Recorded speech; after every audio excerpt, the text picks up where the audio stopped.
welcome to Flat Earth Debate Uncut and After Show. I'm your host Nathan Oakley, and if you are new to this channel, or you've not done so already, then be sure to subscribe, hit the bell notification icon and join button if you'd like to become a Nathan Oakley 1980 channel member and keep up to date with the Flat Earth debate. If you would like to support the channel, there is a super chat that runs alongside each of these shows while they premiere, and there's also a PayPal, Patreon and crypto link in the info box below the video.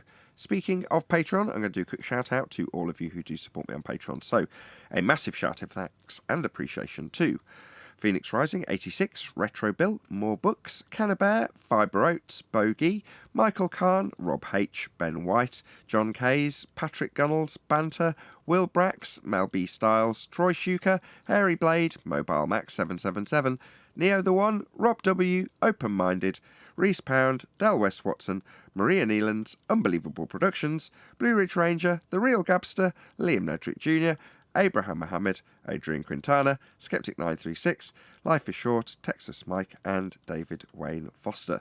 So another massive thank you to all of you for supporting me on Patreon.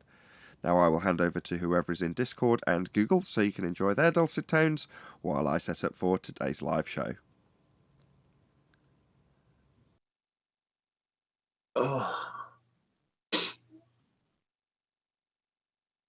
Round and round we go. Yeah, this is just that first group of, when you're attacking an army, they put the first group out there to see what happens. This is that first group. They keep getting annihilated. Cannon fodder. Yeah, cannon fodder. There you go. Did you catch that guy that came on yesterday? I can't remember what part of the show. He was talking about the cannons that were being shot and the cannonball would fall back into the cannon. It was referencing to Coriolis. Yeah, I heard him. That was good. That's an old one. I haven't heard that one for a while. Yeah, well, Coriolis is kind of a moot point at this point in the debate. Indeed. In fact, this is what was so amazing about the whole topic is once you realize a couple of arguments they lose on immediately, and the Earth is not a globe and it can't be spinning, why are you still talking about Coriolis? I agree. What the heck? We shouldn't even talk about it no more. Go ahead. You keep fighting about what's happening. Earth is flat. It's nonsense. If you already know there's no curvature, Black Swan, and you already know that the elevation angle needs a flat plane, and the opposition agrees there is no curve to be seen, and what are you talking about measuring from a curved surface anyway? It's over right there. Well, I think the reason is because there is Coriolis. It is a true thing.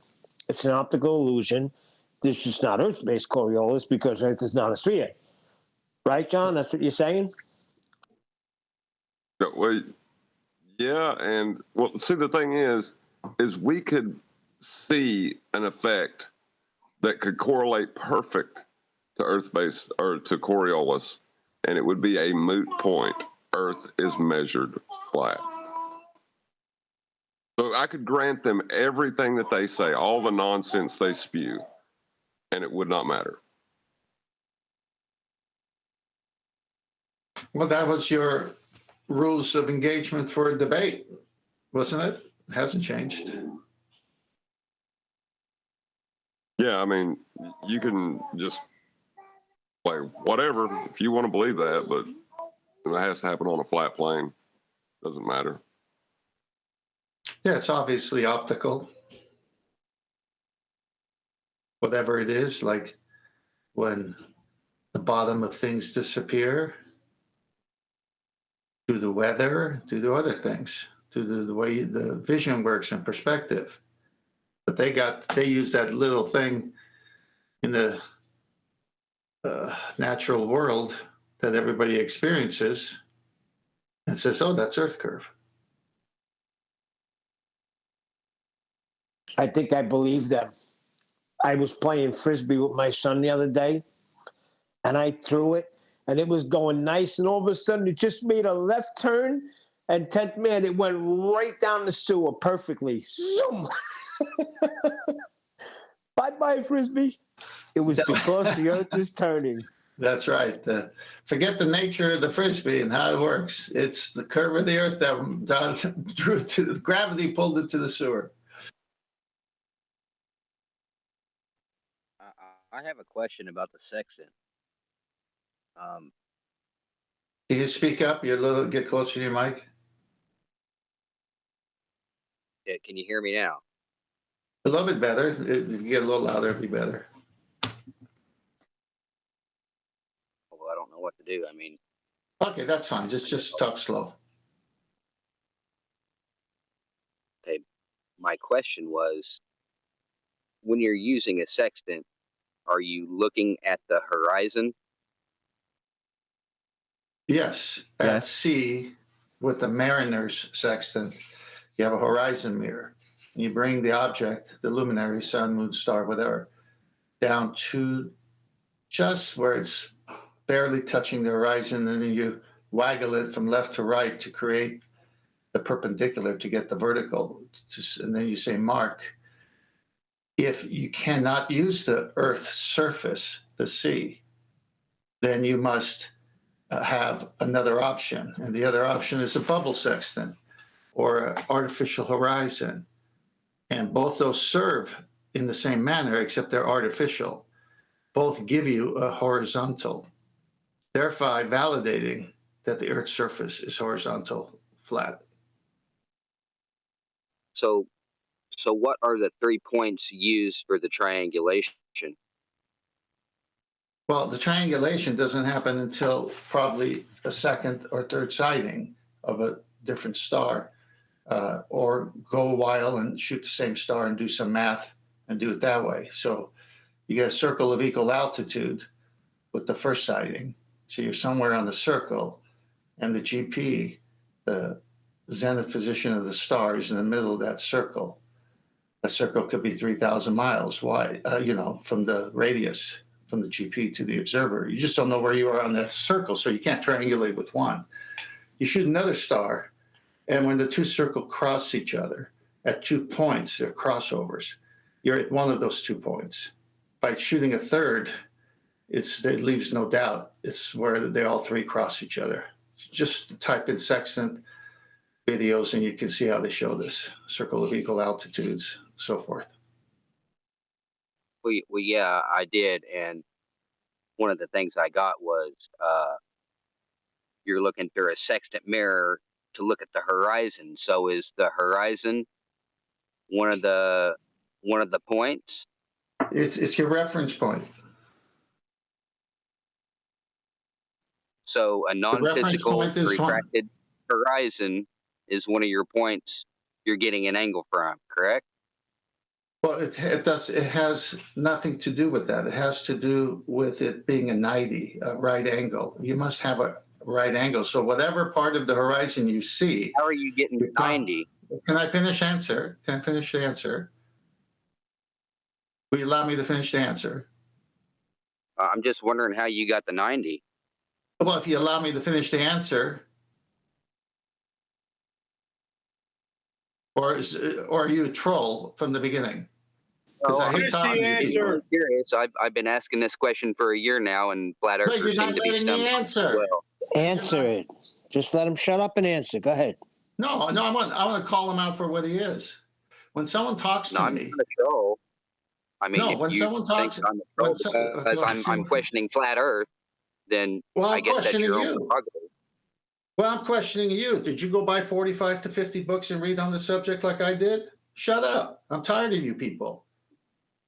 You asked What do you me mean, to you answer. people? I'm a flat earther just like you, bub. I'm Damn, just dude, questioning. you need to chill, motherfucker.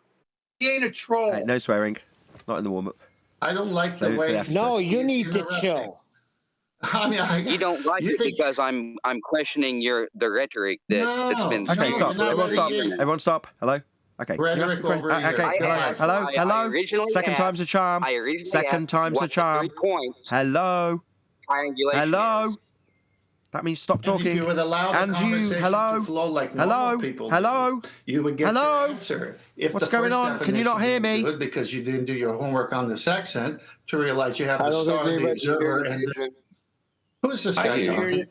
Can you not hear me in G+? I can hear you. I can hear you, Nate. I don't think that anybody else does. G plus can't hear him. John? Okay. I'm sorry, guys. I'm still trying to understand.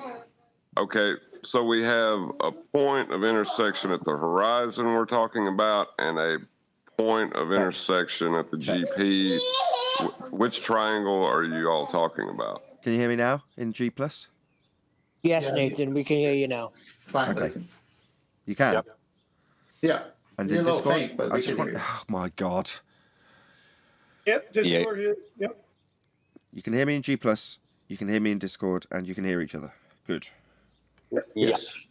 Okay, just one more time. Can the guy from Discord just ask the question about 90 degrees again, and then preferably shut up while he answers? Thank you. No, my original question was what was the 3 points for the triangulation? That never got answered. Okay, so what 3 points... Just, when you say what 3 points, do you mean what 3 navigation stars are you going to use? Is that what you mean? I'm just asking what points are used to get to do the triangulation. Navigation stars. I guess this question is the 3 points. It's U, the GP, and the star. So the GP is Oh, hold on. Whoever answered the question, that's not what he asked. He asked about triangulation. He said specifically triangulation, didn't you? yeah, and I get that a triangle requires 3 straight lines. But I'm more or less questioning Stop! how are you getting the points What is to it? get the triangulation? Hello? Stop talking after you've asked a question. Don't babble on incessantly with the rest of the question that you hadn't asked already that's getting answered. Just stop talking. You said triangulation. Well, triangulation involves finding 3 points above 3 parts of the land to find your position from them. So you'd be using navigation stars. No, not your position, the GP and the star. If you're asking specifically about triangulation, then you need 3 navigation stars. Those are the 3 points. If your question's about triangulation, which it was. So the horizon is not one of those points? So you're not talking about triangulation anymore. You're asking about a line of position then, an area of equal altitude. Right. I'm wondering how you get the horizontal line. He's just told you that from the horizon. From the horizon, a non-physical location, a refracted non-physical location. No, for the globers, a refracted, non-physical, non-Earth curve location. For us, a mere tool for establishing horizontal. Hence the derivative name, horizon. That's what we're using it for. Not so we can reify it into physical. Not that it needs to be physical. So you're trying to acquire a measurement or an angle from a non-physical point, the horizon. That's correct. Correct? Yes. So how are you gonna? That's one of my housekeeping questions is how are you deriving angles from a non-physical point? By pointing a sextant at it. The what now? A sextant. You just had all of this explained 5 minutes ago. Did you not listen to anything the 10th man just said to you? Because he just answered this question 10 minutes ago. You're saying that are you or not? Are you not saying that the horizon is one of the points? Yes or no? Already been answered twice by me and 10th. Yes. And yes. Okay, so my next question, is the horizon a physical location? Yes Doesn't or no? need to be, because when you say one of the points, you are not measuring the horizon as a point, you're establishing horizontal with it. The point that you're measuring that becomes part of your triangle for your line of position, that could be miles beyond the horizon, physical or otherwise. It's just being used to... It's not one of the measuring points. You're misapprehending how we debunk their claim of a physical location to block boats and buildings, an Earth curve edge, with merely a phenomena used to establish horizontal. The point might be way, way, way beyond where you can see. In other words, if you use the horizon and there's a boat on it and it's 5 miles away, for the sake of argument, you can just see the boat sat on the horizon. That's 5 miles. Well, when you measure the star, it could be 5,000 miles away.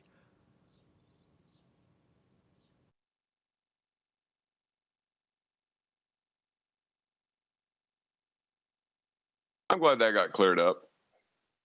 Yeah, they It's think not that really we're using it cleared as a up. physical position. I guess I still don't understand. Because we all know you can draw an angle on a piece of paper that's physical. You know, you got your 3 points that you can actually physically see, know that it's there, and get your angle. Yes. Derive an angle. Yes, we all understand that. Right. However, the horizon is a non-physical point. So Okay. it seems like to me that you assume, now let me finish, that you're assuming that the horizon that is non-physical is horizontal. No, we're not assuming that. That's how it's used. That is what is done with the horizon. I'm not assuming anything. That's what the tool uses to establish horizontal. To establish horizontal. Correct.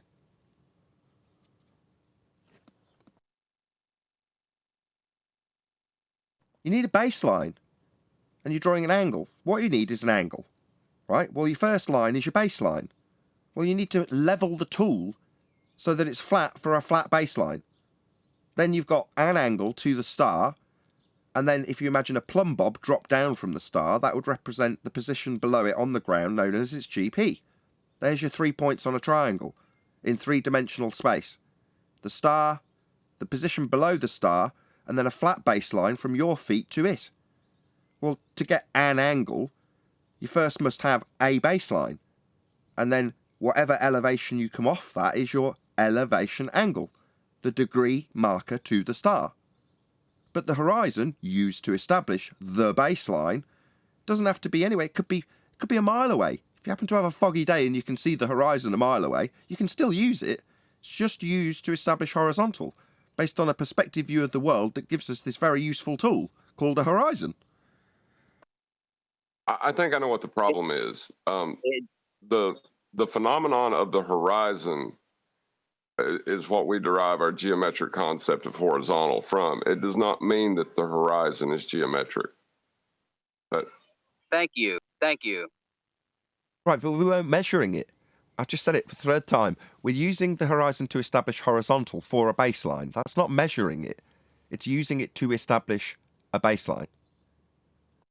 right, yeah. So I don't see where the debate is happening here. It's cleared up now. It's used for navigation. That's how it's used. Such a succinct and concise summary, Neil. Thank you. Detailed and everything. Okay, Well, they keep thinking it's a physical position. The first point That's okay. Of this angle is what? The first point, there's only one point after you've established a baseline. That's the star. So once your tool is level, and as explained earlier by 10th, you can either do that with the horizon or with a bubble. But once you've got the tool level, what you raise the angle of that mirror above that line is the rotation on a protractor, so to speak. Well, however many degrees you come up off that line that you've established with a bubble or a sextant is your elevation in degrees to the star. So that's the only thing you're measuring. But to measure it, you've first got to have the first part of the protractor, if you like, flat. So you lay if you were looking at it from your eyeball literally in the sand, in the ground, and you literally had a protractor perched on your head, as you looked out, level with your eyeball, you'd have the ground, and then as you looked up through the protractor, you'd see the star, and you could see whatever marker there was on the protractor as you looked through it. Now, obviously, you can't get your eye literally into the sand to do that, so the sextant is the solution. It's essentially a tool for doing exactly the same thing.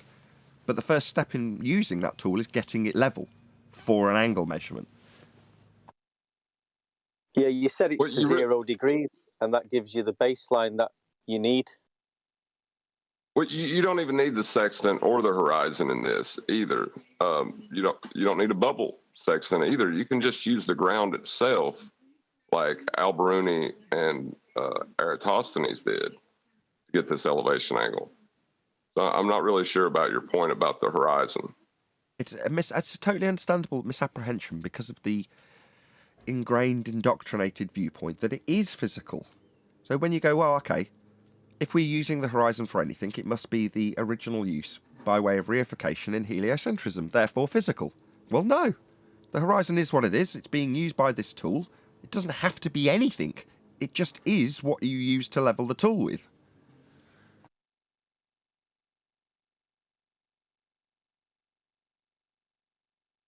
It just seems like to me there's only two physical points, and the third point is non-physical, which is going to give you your horizontal line, and that's what I'm questioning is how you're getting the horizontal line from a non-physical location. Well, you're not. Oh my God. You're not. You're trying to establish where the star is above at a given time. So the almanac tells you where in time the star will be. So when you make this measurement, you make a note of the time. So the reason this is possible is because of the watch, the chronometer. In other words, when you're out at sea, you've got a piece that you can look at and say, this is the exact time. So therefore, at that time, that navigation star is directly above this point on the ground at that time. Well, if you can measure it and you know where it's above at what time, and you've got your angle to it, you've got everything you need to make a triangle, and then using a nifty bit of maths minusing your angle from 90 degrees, it gives you the distance on the triangle. Just a bit of simple trick. And then you've got your distance to the GP of the star, and on the map you can put a compass and draw a circle of that distance. And then along the outside edge of that circle that you've drawn, you might be anywhere on that outside edge, which is why you have to do it again with a different star and potentially a third time, so that you can see where the two circles cross over. Then you know where you are. But that's only made possible by us knowing where a star will be at a given time. So tonight, if it's a clear night, go out and look directly up to your zenith, 90 degrees from your position on the ground. In other words, lying on your back, you'd be looking directly up. And if you see a star directly above you, now it might not necessarily be a navigation star, but it makes my point all the same. That star is at that location at that given time directly above your position, which means that the position on the ground is known and you can measure it by way of the angle to it. That's what's being done. So there is no physical reification of the horizon. It's just a useful thing that you can see to get a level tool. Yeah, that's what I'm getting at. Your position is a physical position, physical location. The star is also, I guess you could say, a physical location. No, not quite. Almost. Sorry to interrupt. You're nearly there. No, the star's not a physical position, but where you were in my last example looking up at the star directly above you, well, the star is directly above that point on the ground, isn't it? So that's what you really want, where it is on the ground. Yeah, that's what you're trying to get, not to the physical location of the star. You'll never know it. You never know its height either. It's not part of the measurement.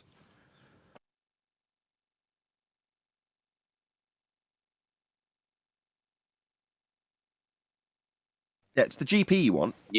Ground position or geographical position. The point on the ground. That's the bit you want. Right. So there's basically only one physical point in this triangulation, correct? Yeah, the star. You just said the star wasn't physical. The point below it... Oh, God. Let's try it slower. The point below it, its GP, is very much a physical location on the ground. Now, by coincidence, right, I'm out at sea. And I go, oh, I need that navigation so I can see it really clearly. I know what it is. Let's get the sextant out and get it level and measure our angle to it. So I do it. I level my tool. I can see the horizon. And I point it up at this navigation star and I measure the angle. Then I go, what's the time? Exactly. And make a note of it. Right. Now, just by pure coincidence, you, at that very moment, happen to be lying on your back looking directly up. And that star was directly above you. Therefore, because I know the time in space where that star's going to be at a given time, I know where it's above on the ground. And you're looking up at it. So even though I'm out at sea pointing at a star over the land, because I can't see the land, but I can still see the star way beyond the horizon. Let's say it's a couple of thousand miles away. Well, you happen to be directly below it at that point of time, looking up at it. So I know that point, and I know where that is. Now, what I'm trying to get is where the hell I am. But I know the distance, if I can minus the angle, measured accurately once leveling the tool, from 90 degrees. And then I've got a distance that I can make a circle on a map with. And I'm going to be somewhere on the outside edge of it. Well, that's kind of useful. That might, in some instances, that might get you there if there's a very limited amount of, I don't know how a single sighting would get you your location, but it might. But generally speaking, you'll need to get another circle to cross over. And even then, it'll cross at, chances are, 2 points. And you'll be at one or other of them. But that might be enough to find out. If one of them is over land and you're on the sea, then you know that you can only be in the second location. So 2 is all that you need. But as it's, like I say, so it goes on. But what you really want isn't the star's location. Who cares? We're not going to the star. We're trying to get our way around on the ground. So we want the position below the star. It's GP, ground position or geographical position. That's what we want. That's a physical point. So the GP is more or less the observer's position, correct? No, Or? the position below the star that you're looking at. So you've got your sextant, you're on the sea, you're looking at a star. Its GP is the position that my example had you on your back lying below it. So I'm looking at a star that happens to have someone lying on their back below it, looking up at it. And at that time, you're below it and the star's above you. Now, obviously, only at that time because they move. So in 5 minutes, it'll be over a slightly different part of the land. But that's why you note the time.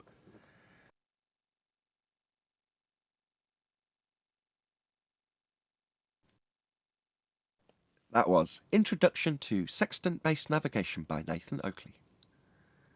So I don't think he's so the getting GP it still. is not the observer. Say again. Neil Rumpus you with an ad hom. Oh, go figure. So the GP is not the observer. No, it's the position below the star that you're looking at.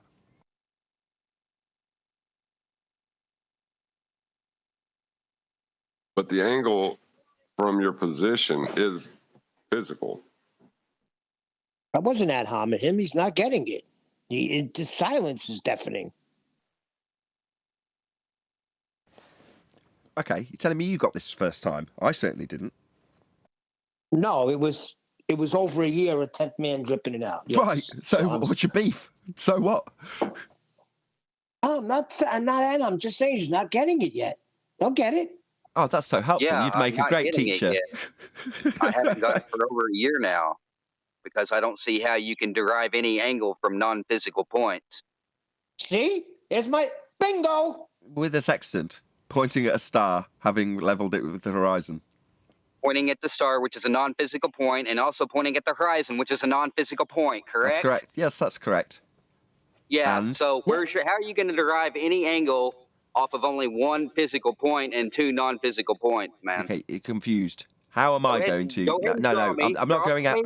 Yeah, there he goes again, Yeah, immediately go ahead and draw waffling me straight an through the answer, angle, triggered any like a angle. wanker, straight through the middle of the answers to the question he's asked. He's decided another half of the question's okay. coming over the top of the reply. Immediately. I'm just saying. You're just Draw me carrying an on angle saying only while I'm using telling you one to shut physical up, point not so and 2 subtly. non-physical Not so points. subtly telling you to shut your mouth, and you're carrying on babbling, pointing out that you're babbling through the answer, and now you're babbling over my reply, telling you to shut up over the top of the answer you've already babbled through twice. Intolerable. So draw me an angle with only 1 physical point and 2 non-physical points. I heard you the first time. Yeah, It's Okay, not something. go on. Yeah, there he Off goes you go. again. What a wanker! Last chance before the live show starts. don't If you do it explain to right, me. he's getting Draw it out kicked for me. out. Get out. Not going to put up with this shit. Piss off. Yeah, Well, talking all about your he's done- non-physical bloody angles. That isn't something I'm going to go out to do prove a flat Earth with. It's done that way. That's what celestial navigation is. So telling me, oh, are you going to go out and get a non-physical angle? No, that's the angle that they do measure with the sextant. Not me, although I have been out on a boat when a sextant's been used. Coincidentally, I'd forgotten. That's how long ago it was. But nevertheless, I have actually, not necessarily done it, but seen it done at sea. My sister's owned several boats. Now, it is done that way. Now, you might not like that you're using a non-physical location called the horizon to establish a flat baseline. But that is how it's done. I'm not out there trying to do it to prove a flat Earth like it's never been done before. It's been done for centuries. Rumpusing the living shit out of me like I'm charged with going out and doing this. It's done to save people's lives. My sister had to be trained in celestial navigation with a sextant for them to allow her to go out there on a boat. So why are you demanding that I suddenly go and prove it when it's something people are tested on so they don't damn well kill themselves? That doesn't need a constant stream of interruption from someone who thinks the GP is your position as the observer. Yeah, you fucking clown. You don't know what you're on about, but you're going to chant through me, who does, incessantly. Stupid wanker. That's why you're thick after a year of listening to this stuff. You don't fucking listen. That's right. And that's why I said it's celestial navigation. That's how it's done. Well, you know, what he was bringing up in relation to the celestial sphere model, that's why it's not a sphere, you know? You're just talking about the arc of the tool. You're not talking about a physical location, but you're using that model to measure an angle. Or, well, not that model. You're using reality to measure an angle, and then you're modeling it into that, you know? John, they've been doing it for centuries. That's what I don't understand with these people.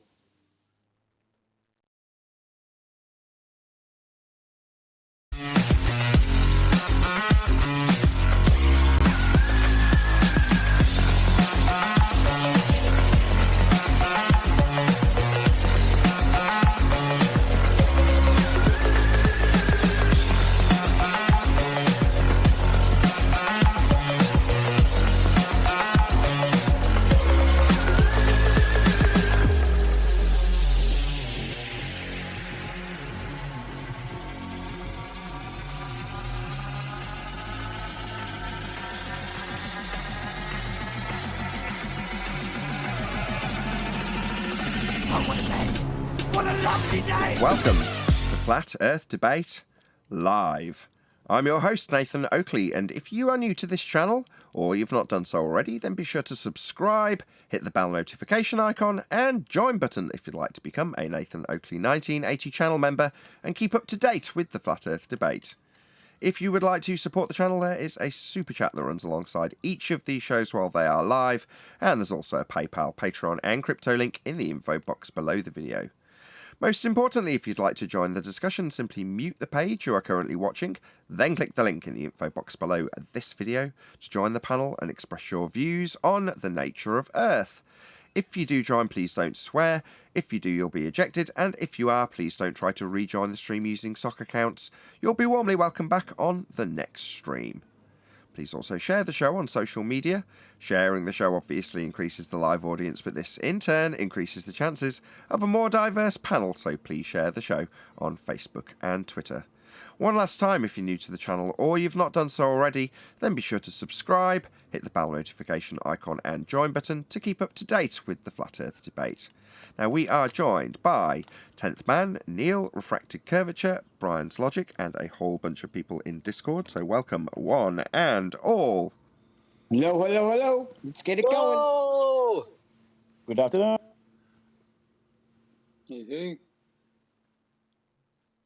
Hello, good to have you all. Any evidence of a physical geometric sphere edge horizon, formerly known as the curve of the Earth? That's funny. Black Swan. got some mumblings and mutterings because I shouted at somebody in the pre-show and then kicked him out for not listening. So everyone's real subdued. You can't I measure know the horizon exactly how because you it's not a feel. place. You have no idea how I feel. I'm in shitload of pain. So that's why I'm miserable with everyone, in case you're wondering. I'm a bit more short-tempered than I am typically, and that's why. Anyway, any evidence that you can acquire an elevation angle from a curved baseline? Impossible.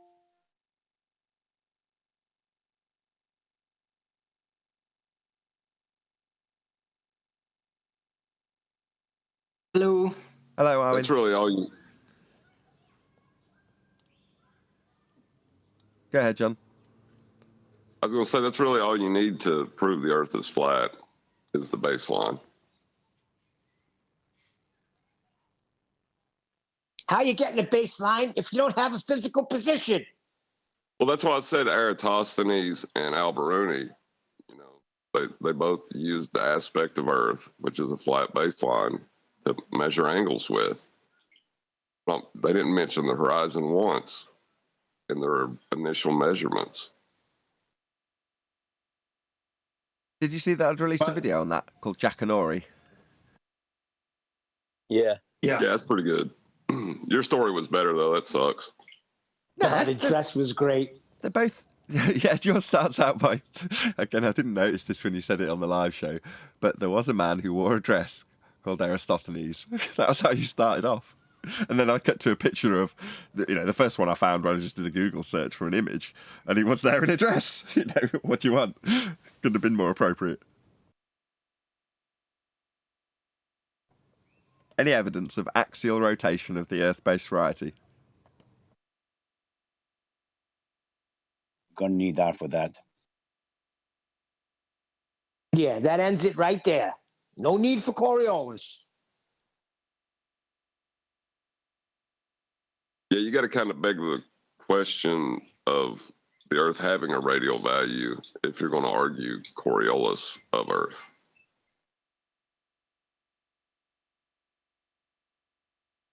Not to say it can't be used effectively and have globers say things like planes fly backwards and stuff like that, but you still got to get into begging the question of fallacy a little bit with them if you want to argue Coriolis. I mean, You're Coriolis gonna is need a real. flat plane for the radius. Say one more time, Sasha. It was George here. Just saying, Jorge, you need sorry. a flat plane for the radius. I missed it because I corrected who you were. Sorry, Jorge. One more time. Now, I'm just saying, you're going to need a flat plane to measure a radius. I can measure a radius on the surface of my snooker table. Doesn't make the snooker table a sphere. Yeah, you could with the lights above the snooker table. Yeah, I don't see why not. It's a good example. Perfect setup. What do you reckon, John? Snooker table. You know what I mean? With the lights dangling above it? Oh, yeah, I could turn that into a sphere easy. Yeah, you could get a radius from that, no problem. I love it, Jorge. That was excellent. His what table? Say that again? Snooker. Billiards. Pool. In a posh snooker hall here in Britain. Maybe it's not different. Maybe it's different there. Number one, a snooker table's massive. And number two, it's got a shitload of lights hanging over the top of it. Well, that's quite a useful little setup, isn't it, for deriving radius value from the perspective view of the lights over the table. Precisely as Earth's been turned into a sphere by way of elevation angle measurements taken from a flat plane, which is what we live on. Excellent. I love it.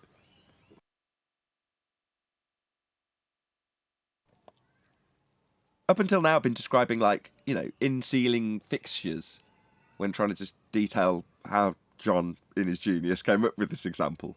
Well, verbalising it, I can now do it with just a snooker table or a pool table and a couple of lights dangling over it. I've never heard it referred to as a snooker table. We call it a pool table. Okay, there's a game called snooker, Neil. Now I'm aware. Thank you. Yeah, it's on a table about twice the size of a full-size pool table. Is that the game where they don't have the pool balls like 1 through 15? That's what you're talking about? They're red and white balls? You have a triangle full of red balls and then a various assortment of colours going all the way up to pink and then black, and they're in ascending value from 1 through to 8. And then your strategy is to pot a red ball followed by a ball that has a value. So the ideal is to get all of the balls that you pot red followed by black, which would give you a total break of 147, the maximum that you can achieve without snookers. And a snooker is where you put the ball in a position where your target object ball, if it's a red, has a different ball that you cannot hit, i.e. a black, between you and it. So you can't see the ball to hit it. You're effectively snookered, and that can give your opponent further points. There you go. There's the basics of snooker. Bit like the Wow. Globers at the moment. They're a bit snookered, aren't they? Sorry, I had some very northern talk of snooker. Go ahead. I'm just saying it's exactly where the Globers are at the moment. Snookered. Yeah, various things. Snookered them. Yes, correct. So geometric, non-physical, refracted physical horizons are an example of a snooker. You can't get around that. Just got to foul. That's what you do when you get snookered. You foul and give the opponent points. Wow, that works out good. Yeah, snooker's a good game. I love snooker. Anyway, any evidence of axial rotation of the Earth-based variety?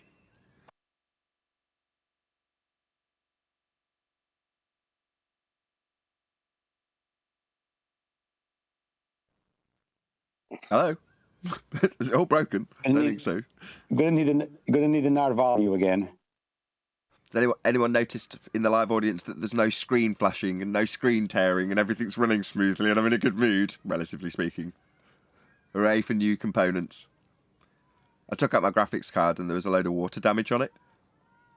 I was like, oh, that doesn't look good. I showed my wife. I showed Anthony on Skype as well. I was like, look at this. He's like, oh, that could be the problem. I was like, yeah, I think so. And somehow got a load of liquid. So where'd the water come from? Well, where do you think, given that I've got 2 kids? It's a stupid question, you're right. I showed it my wife and she's like, that's coffee. You've done that. I'm like, what? I was like, why would I pour coffee into the computer? She's like, you've obviously knocked a cup off. I'm like, if it knocked off, it would knock away from it. Like, obviously one of the kids has done it. She's like, don't blame the kids. I'm like, what do you mean, don't blame the kids? It's got water on it. Like I'm going to be walking around with a cup of water pouring it over a graphics card. You're like, what? Anyway, I'm surprised it was still working. When I took it out and saw it, I was like, how the hell did this still work? Maybe it was white wine, Coriolis, and you poured the coffee in the kitchen, and it just went to your computer. No, it would be sticky, though. Come on, Nathan's right. What annoyed me more than anything, right, was yesterday I actually did cry, mainly because I'm in a lot of pain, and this was the last thing I needed. So I got the graphics card in, got it all working, and then upon loading the last piece of software to test it, it started doing something not the same, but very similar to the original problem, i.e. it was screen tearing and flashing, and I was like, that's it, I can't cope, it's too much. So I phoned up Anthony, he's like, he's just got a software confliction somewhere, just sorted it out with me. It took a little bit of time, but I sorted it out, and all is well. But like I say, some of the troll comments I got, one of them was very detailed. I don't know if he was being a troll, but he was pointing out that he had a lower grade system than the previous spec. We're right in the middle of housekeeping, by the way. I love it. We're on a live show. Welcome to Flat Earth Debate. If you're watching for the first time, please share the show. But yeah, this guy was like telling me about his lower grade spec machine, had all sorts of widgets and gizmos running with OBS, and was only using a nominal amount of video memory compared to what I'd spec'd the new video card for. And he's like, I don't have any issues, and I've got a lower spec, lower memory, and here's how much memory it's using. Because I'd given vague ideas of what I thought the memory was using based on what I could see the monitor showing. Anyway, when you take out the part and go, no, it's just broken, there's just something wrong with it. That's, glad I've replaced it, because eventually it might have set the whole bloody building on fire for all I know. But either way, yes, you might, out there with your trolley comments, have a lower spec machine that did more than mine did before it died or was dying. But so what? It doesn't change the fact that when you've got an issue, you've got an issue, and you just need to fix it, don't you? But the trolls want to make every excuse for me not to fix a problem because I've got to appeal to my audience to get the money to do it. Now, I'm not embarrassed about that after 5 or 6 years of dealing in flat Earth. Yes, it would be much easier to focus on Amber Heard and Johnny Depp and get a zillion views at the moment. But I did one show on it because it's got a vague interest. Would I want to dedicate my life to that garbage? Absolutely not. This, on the other hand, doing flat Earth, admittedly for a lower income, and having to e-beg occasionally, I'd much rather do that. I'm not ashamed of what I do. The fact that I get the support I do is a testament to how well we as a panel and I as a show host do what we do. I'm very grateful for the people who do support me. It makes me very humbled, actually. I'm very grateful that I'm in that community. You know, much more heartwarming to have that sort of support rather than just have maybe the same or a bit more money coming my way, but just plonked on my plate each day or each month, if you know what I mean. That wouldn't give you any warm and fuzzy feeling, whereas certainly does when I appeal to my audience to help me, and they do. Nothing makes me feel more elated, if I'm honest. It's a fantastic feeling of community. But there we go. That's enough about that. Any evidence you can have gas pressure without a container? No, and hold on a second. People love this show, Nathan. In chat yesterday, there was a new girl that came in, and she reminds me of me. She's like, God, I love this show. This is so great. I mean, come on. Show is at the top, baby. Morning, guys. Hey. Any evidence of the distance to the sun? You'd need Earth radius and a radius of Venus being the same. And you need a flat Earth to get it. Yeah. What a story.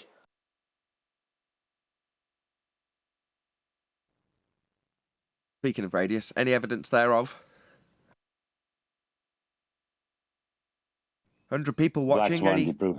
Only 15 minutes in, 100 people watching. Obviously, yesterday's thumbnail, which gets recycled today, is a winner. 100 people watching in 15 minutes. Excellent. I've also made some changes to OBS, so I've got a new snazzy way of bringing up the chat now. So it's I don't have to drag it across. Very nice. When people hit the super chat, bam, I'll be there like that. Thanks for your super chat. Bam. I'm in a good mood today, even though I'm in a lot of pain. I've been promoting you on another platform, Nathan.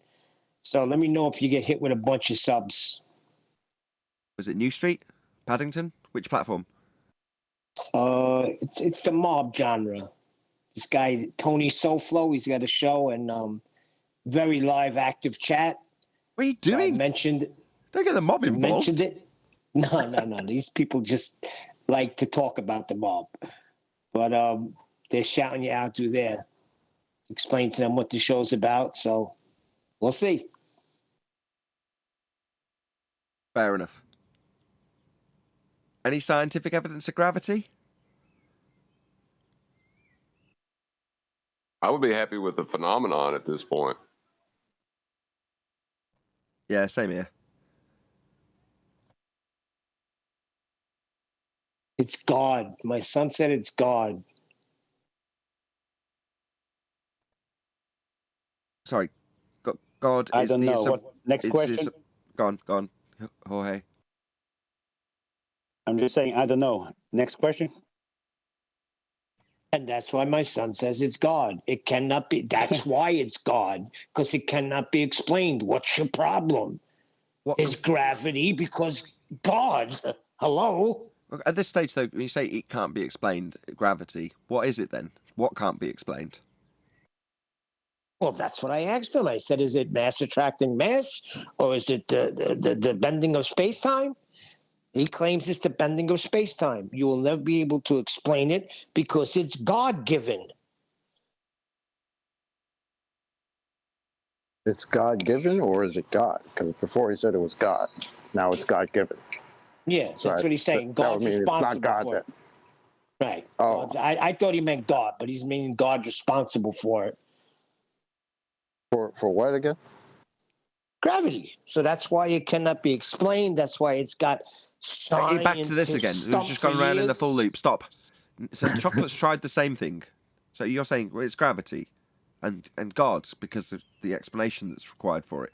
But required for it? What is it? What's requiring the explanation? I've tried. Chocolate's tried. What is he saying? Bending of space-time. Bending space-time is just a geometry. It's a mathematics. No, I think, Neil, I was going to say the same. We're not asking, we're asking just what's the thing that he's looking at that makes him go, that's gravity. I wish I knew. Well, Maybe I'll ask him when he gets up. Okay, well, I found out yesterday just because I was testing the computer since upgrading it. And to do so, I had to go into Discord. And my God, the cockroaches come out after we disappear, don't they? So I'm in there while I'm fiddling with buttons, and I can't really talk because I'm doing stuff. But I'm listening to them, Xanax specifically, talking about gas having weight and going down. You're like, gas doesn't go down. Weight? Weight's the downward vector for things in air. Not air. You can't tell me how much an oxygen will weigh if you can't put it on a scale. It's expanding in all directions, bouncing at high velocity. It's not capable of being defined in those terms. But they do define it in those terms because they've got this idea that there's gravity, stuff going down, bending space-time causing it. Right? They've got all sorts of crazy notions, but the overall overriding premise that they want to adhere us to is the idea that gas goes down. That's why you've got displacement up. Oh, helium balloon, well, that's the gases around it being pulled down because they've got weight. And weight means they're attracted to the Earth because gravity. Well, no, gas doesn't behave that way. Gas expands in all directions, all vectors, and further to that is created at the ground level. So any gas that's not at ground level, higher than ground level, has made its way up, not down. Wait a second. It's going to be pulled to the Earth, so shouldn't we have an R for that? Sorry, pulled to the Earth, it isn't. I've just explained at length how gases are created at the ground and then make their way up. So no, they're never going down. I'm saying in their claim, I mean, that's a hell of an argument. So gas goes down, except for the gas that doesn't go down. Thanks. Which is all of it.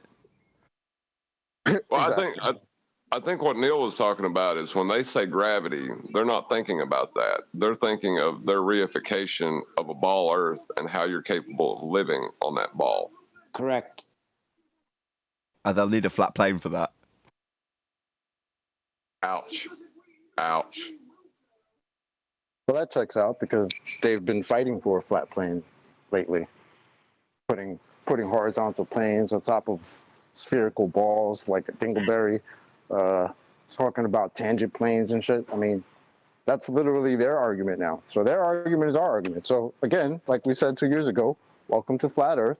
Snacks in the back. DJ's taking requests and smoke them if you got them.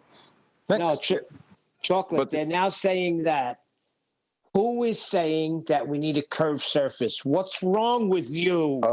You are. What? You are saying we've got a curved surface. Yeah, you. That's who. It's like who's saying we've got two reference frames and Earth turning underneath? Well, you are, you stupid globe-believing muppet. Who's saying we need a curved surface? Well, you are, you globe-believing retard. Who's saying the horizon's Earth curve? You are, you fundy globe-believing moron. Nathan strawman the borders again. Yeah, that's me strawmanning you, innit? Yeah, when I'm in the chat, I like that. So I'll normally hang around monitoring my own chat when the shows are on. I don't necessarily talk. But then you'll see somebody in the chat, not realising that I monitor my shows, saying, Nathan using a straw man. It was Phil Bell yesterday, and some guy called Geronimo6. And Geronimo6 is telling me that I'm using a straw man. Earth not claimed to turn underneath, idiot. You doing damage control because Rachel understands that Earth doesn't turn underneath. And then lo and behold, Phil Bell comes along and starts talking about gyros and pendulums. Hey, Phil. So I was like, Geronimo, you there? You're going to set the record straight? Phil's using that straw man. That was hysterical. I was checking that out in chat. That was very funny. Were you around while that was happening? Start having debates with themselves as to establish what claims they should actually make claim to. No, it's apparently they don't know. I've heard one of those debates.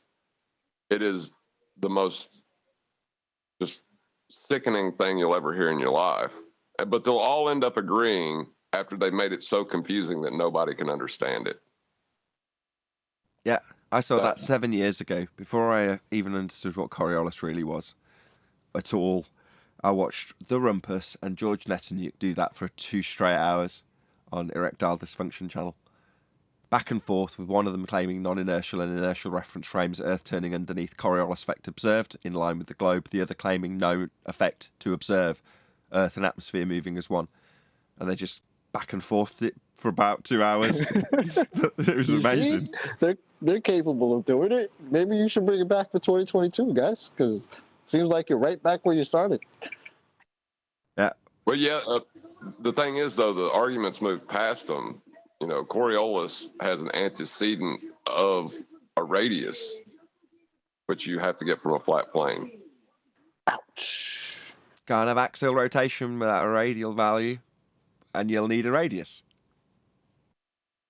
And you'll need a flat plane to get it, because that's where you got it. Earth is flat, and the globe was derived from that flat plane and the measurements that are taken from it and used to navigate on it, and used to build on it. So no matter which way you dice it, you can have your globe faith, but you'll need a flat Earth to get there.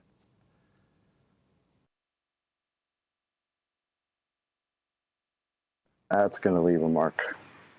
More so than any other thing that we've debated about to date.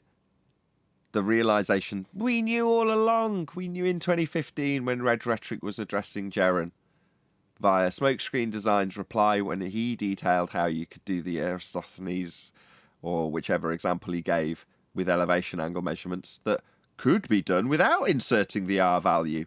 You're like, hang on, without inserting the R value to the flat plane measurement that's being used in both instances? Well, then there's a flat plane being used in both examples. It's just one's got an R value shoved in that needed a flat Earth to get it.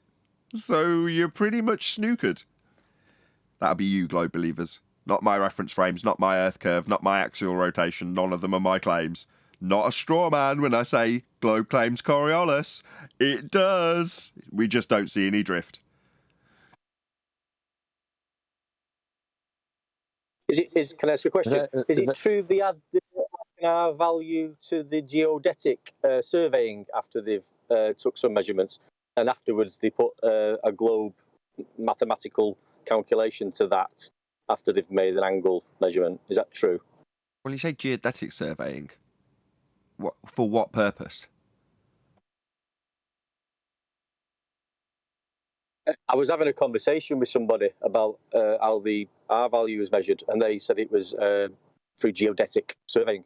So I had a quick look at it, and it explained that it's to do with pinpointing locations on the Earth, and then thereafter adding some radius values. I see. By way of a presupposed tangent plane. Yeah.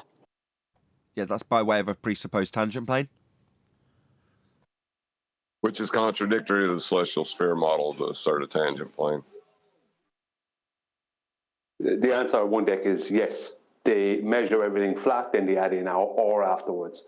If you research total stations, let's say the Lite total station, they're probably one of the top, if not the top make.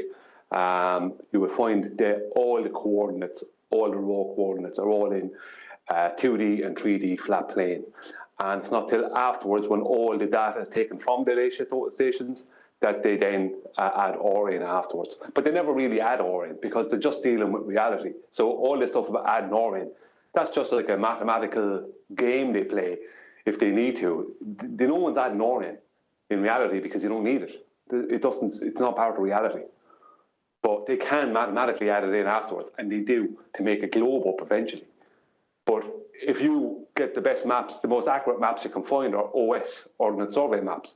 They're all flat plane maps. That's why they're the most accurate, because they use a flat plane. 3D and 2D Cartesian and 2D polar coordinates.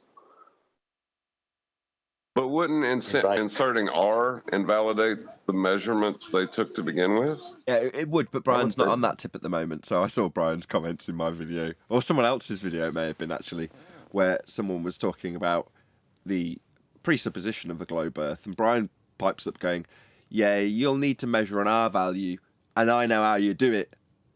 it's done with a flat plane. He elaborated a little bit more than that, but for the consistency of this explanation, it's good enough, right, Brian? Yeah, that's right. I actually said, I think it was on one of your videos, I said, you're going to need to measure 2 OR values, a dual radii. And I know how you do it. And I don't think I even elaborate. I think I just went, and I don't know how you do it. And I think I elaborated something about the horizontal plane, but I kept it very subtle, and I put a little smiley face. In other words, you don't even have a measurement. Well, it's gone beyond, the... If you want to look at it in one way, if you've got a really exemplary heliocentric understanding, well, no matter which way you dice it, understanding the underpinnings, the foundations of the heliocentric measurements in the first instance, that would be the acquisition of dual radii by way of elevation angle measurements to Polaris off a flat plane, then your knowledge is beyond any heliocentric knowledge, because you've got the root of how the model was devised in the first instance. So there is no heliocentric knowledge that's better than the origins of where their entire model came from. And the fact that that stands in violation of the celestial sphere model means that you've just got a better understanding of the world and how it actually is. Because this is how it's built on and how it's navigated and measured, regardless of how it's reified into a sphere by way of derivations of R values from flat plane measurements. But we've got now, and I would say, as a result of this direct connection to our subject matter expertise, which is flat Earth, we've got a direct connection to heliocentrism. We've expanded our scope beyond expertise in flat Earth to expertise in heliocentrism, because we know the model, how it works, and its root origins, which are coincidentally part of our expert field. And you know what? It's excellent that you have up on the screen there, Nathan, perspective hijacking Earth curve. Because what happened is what they've done is they've used angular size, right? And what they've done is that they haven't exactly turned angular size into globe because that doesn't work. They had to add in 7/6R to bring things up to where they would have to be for the angular size. So they took the perspective first, and then they started adding in refraction to make up for what the globe Earth wouldn't show, right? But then what they did is they started trying to attack us with angular size. It's like, well, the angular size of this is this, and the angular size of that is that, and they don't match up, and blah, blah, blah. But in reality, if you're looking, like the Blackpool Swamp photograph is a great example. In reality, what you're seeing in reality is not an angular size measurement of that mountain in the back. You're not able to see the bottom from the bottom to the top of the mountain. So you can't take an angular size measurement of that mountain, but you can do an orthographic view of that mountain and you can get the height of the mountain off of Google, and you can do an angular size off of that, and you can match it to the tower orthographically, and you can make it look like how it wouldn't work, on a flat plane orthographically. But we don't see an orthographic view. We see in perspective view, and there is things like visual occultation and optical drop, things that our opposition have spent years avoiding. And these are what created the globe. Visual effects created the globe, and that's all they ever had. When the truth is that their globe, what we'd actually see if we added in the hidden value for their calculations and angular size change of the object, we wouldn't see what they tried to even tell us we would see. So they really did take every bit of perspective they could and made a globe out of it, because that's all elevation angles to Polaris are, aren't they? A perspective. That's why it drops or rises in the sky. Right. The curve of the Earth is actually the curve of the tool they use to hijack the flat plane and turn it into a globe. It's the arc of the protractor. That's all the globe is. The curved surface is the curve of the tool that was used to measure the flat plane to turn it into a globe. I have to read this. Because this guy, is he really serious? Is this Phil begging the question? Hold on. Is this Phil begging the question from chat about some southern hemisphere and star rotation? Correct. Okay, Phil begs the question. That's what he does. He's an old dog. He's only got a couple of tricks. One of them is to beg the question, like he's done in the chat. So he's saying star rotation is only possible in the south on a globe. So he's assuming that the south is south hemisphere, bottom of a globe. begging the question fallacy. Yeah, that's his first trick, old dog. His second old dog trick is to reverse the burden and start demanding that you prove his claims. He's only, like I say, got a couple of fallacies up his sleeve. The fallacy king, I guess, huh? Yeah, I had them both pegged. No. I just... Not the fallacy king, just a couple of fallacies up his sleeve. Just a couple. Wait, who am I? Oh, Nathan Oakley says we presuppose the Earth is a globe. Well, yes. We presuppose the Earth is a globe. Thanks, Phil. See, there Always it be is. classic. At Neil, Star Trail's impossible on FE. It's like, that's your claim. So what, you're going to reverse the... Literally, I've just said this to the live audience. That he's only got two tricks. And within a second or two, he's typing it out while I'm saying it. Well, it's not possible on flat. So what you're saying there is really Neil should go about proving your claim when you beg the question of southern hemispheres. That's now his burden to prove, is it? No, it's just you're only a two-trick pony, Phil. All you know how to do is beg the question and reverse the burden. It's absolutely pathetic. Ugh. It's actually sad. Anyway, enough talk of the chat skanking. Any single viable hypothesis from any of the fields of astronomy, cosmology, or astrophysics? Negative.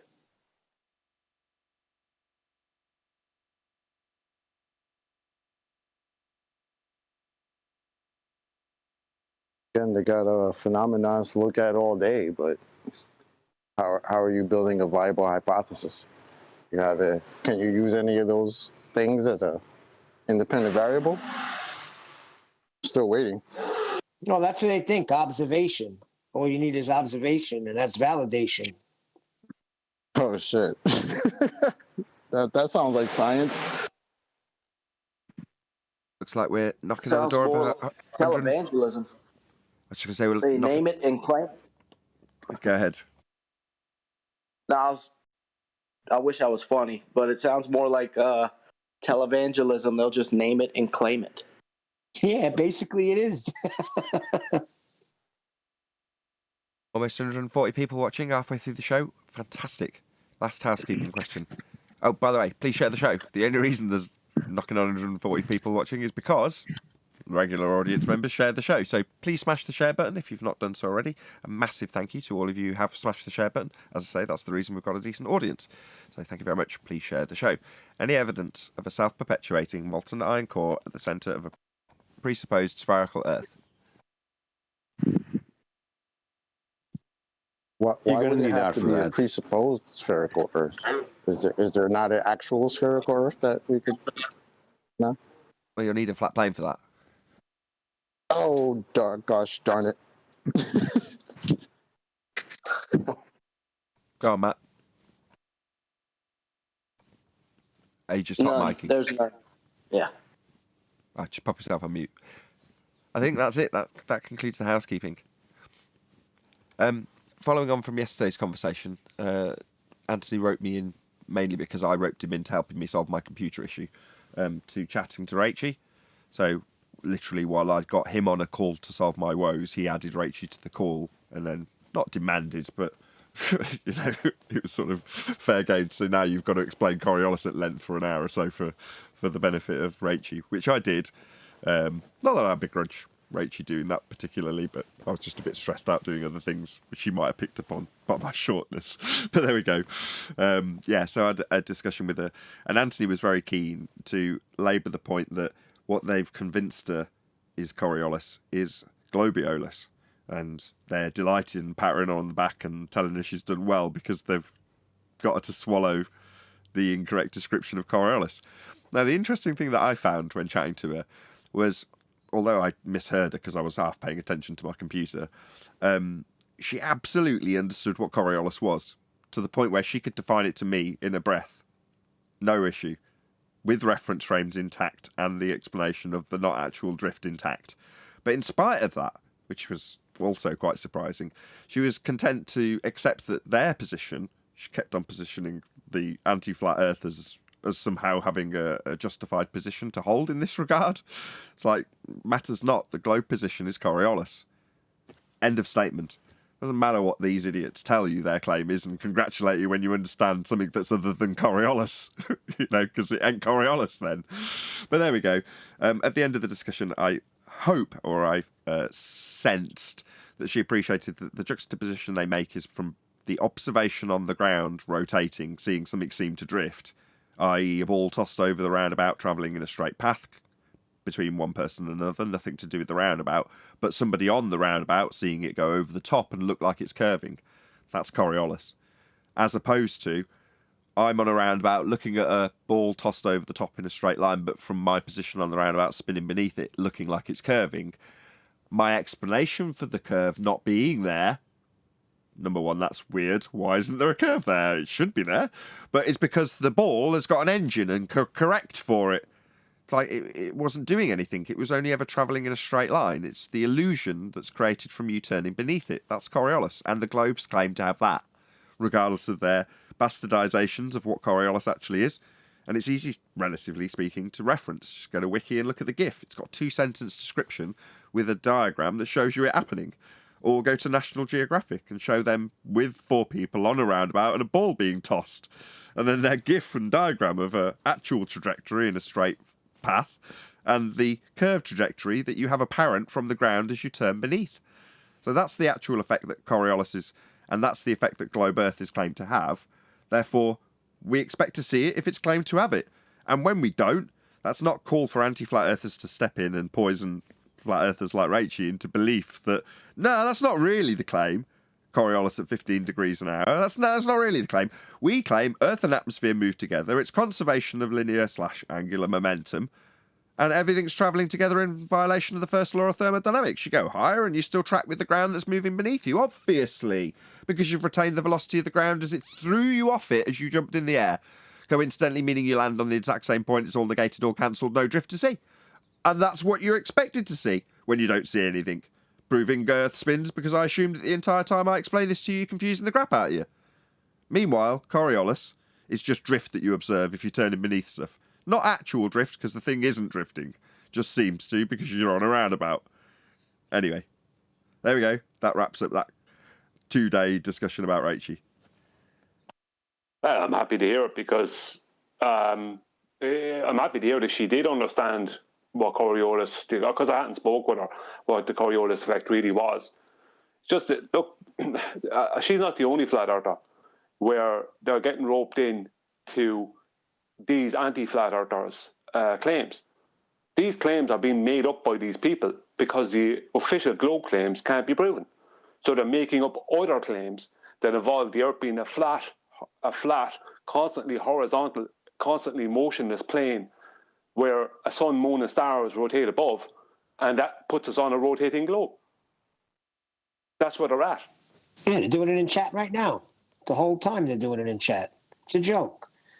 And they throw Neil deGrasse Tyson under the bus. They say he got it wrong. Yeah, okay, so Neil deGrasse Tyson claims there's Coriolis effect. So his claim is that Earth turns beneath footballs for them to drift through the goal. Well, that drift is not the ball actually drifting. It's Earth turned underneath the ball, so the goalposts moved, not the ball. That's Neil deGrasse Tyson's claim. He says it was aided by Earth rotation. Well, that's Earth moving underneath to pull the goal in line with the shot. That's what he's claiming. Earth turning underneath the ball. That's Coriolis deflection. Now, if it was true, then Earth would be turning underneath the blimp filming the game, and it would drift away. The next continent along would come to it as it just hovers in the air, because Earth turns underneath like it's claimed to turn under the football. It's also the same claim when they say snipers have to track their target at long distances, because after the ball leaves the barrel, the bullet leaves the barrel, it will deflect, because it's claimed Earth turns under bullets. Well, that's Earth turning under stuff, isn't it? Well, from your position watching the bullet or ball, it just looks like it's curving. It's not, it's travelling straight, but because you're attached to the ground that's turning with you looking at the bullet or ball, it appears to take a curved trajectory. Doesn't actually, just looks like it. But that would shorten flight times if it was Earth turning underneath bullets, balls, helicopters, hot air balloons, blimps, and airliners. because an airliner travelling from Charlotte, North Carolina to Los Angeles would only take an hour and a half. If it was capable of for me to look up at that flight and go, oh, look at that plane, it looks like it's drifting. Looks like it's going in a curved path, doesn't it? Yeah, that's Coriolis effect, observable only from the ground. Drift, not actual, observable only from the non-inertial turning reference frame. Well, if you're observing something in the sky seem to drift because you're turning beneath it, that's Coriolis effect, then Earth's turning beneath aeroplanes, and their flight times would be shortened, and they are not. Earth isn't turning beneath anything. No, conservation momentum. Conservation of momentum. Isn't That's what they'll come back with. Isn't Coriolis. I would like to point out that this contradiction that the globers are having, the Earth travels together with the atmosphere, or they are two different reference frames, that contradiction, even if they resolve it in their own debate, it is irrelevant. The point is moot. We debunk the antecedent for that effect to be Earth-based. But that would be them debunking the claim of the globe itself. I mean, that's what I find funny, is that the world-renowned priest, astrophysicist, who gets paid to run around the world and teach people about this crap, he's the guy they're saying is wrong about this. But we should just trust random person on internet. Trust them saying what? They're saying there's no effect to observe. Earth turns with the atmosphere. Therefore, no drift. So, essentially, nothing happening then. Nothing to observe. So, what's proving the Earth spins then? You're just justifying why we don't see drift, which is the globe claim that we'll see proof of spin. Well, if we don't see the globe claim proof of spin, spending your entire day explaining why we don't see it, and there's nothing to see, isn't going to prove a globe. But as John pointed out on yesterday's show, it serves them nicely anyway, because the entire time they're arguing about it, they're begging the question that Earth's spinning. Well, if Earth's spinning and atmosphere's spinning with it, we'll see no Coriolis drift, says the anti-flat earther. But if Earth's turning and it does turn underneath stuff, we'll see gyros drift at 15 degrees an hour, says globe believer. Well, in both instances, Earth's turning, by way of a begging the question fallacy. So they win either way, don't they? It doesn't matter if they're right or wrong. Meanwhile, there's no drift. There's nothing to prove we spin. If we were, we'd see drift, like the globe claims, and we don't. No drift, no Earth turn. There isn't. That doesn't mean I expect you to tell me my reference frames are ruined or give me a prolonged explanation for why we're not seeing any drift. Well, no, what my point is if we seen a drift in an object as it traveled, we could not ascribe it to the Coriolis effect, because Earth has no radial value to describe it in such terms. So I could grant them all of their nonsense, and it would still be wrong. Yeah, you could grant them their R value, but it would still stand in violation of the celestial sphere model. So there's a point where you're granting them nonsense, but Earth is actually flat, therefore claiming the ground's curving away from you will always stand in contradiction to the celestial sphere model and the building of buildings and the way you function in life generally, because we aren't on a sphere. So they're going to have a contradiction come up at some point. We just honed it, or you particularly, John, have honed it now to the point where you can point out where their model needed a flat plane and where their model doesn't work with the flat plane it was measured from. Well, you can give them more, but then you have to take away everything else. They can't have the sun, moon, and stars rotating above them if you give them more, because that's the celestial sphere model. So they can have or, but they can't have that. And that is the proof that they're rotating. But they can't have, if you can give them or mathematically, but they can't have that else then. But or also requires them having to admit it comes from a flat plane. And just appealing to people who might be new to this, or just normies. Ask yourselves, just notice the behavior. Ask yourselves, why do the people who debate this on the globe side will gladly tell you that Neil deGrasse Tyson is wrong about his claim, that the Coriolis effect is actually apparent and you can measure it. Why do they go against that? Because when the very claim, when the very thing that they're telling you is that he's wrong, why would they tell you that? Because we don't see any Coriolis effect. And now they're giving you a reason as to why we don't see it. That's why they'll go against the priest who's literally paid to run around the world and teach people about this. They'll tell you he's wrong. Right. Well, he is, technically, because we don't have a Coriolis effect. And they know that, and it destroys their argument. So what they have to do is tell you, oh, why would you expect to see this thing that's claimed to claim to be seen all the time? Well, Just notice that.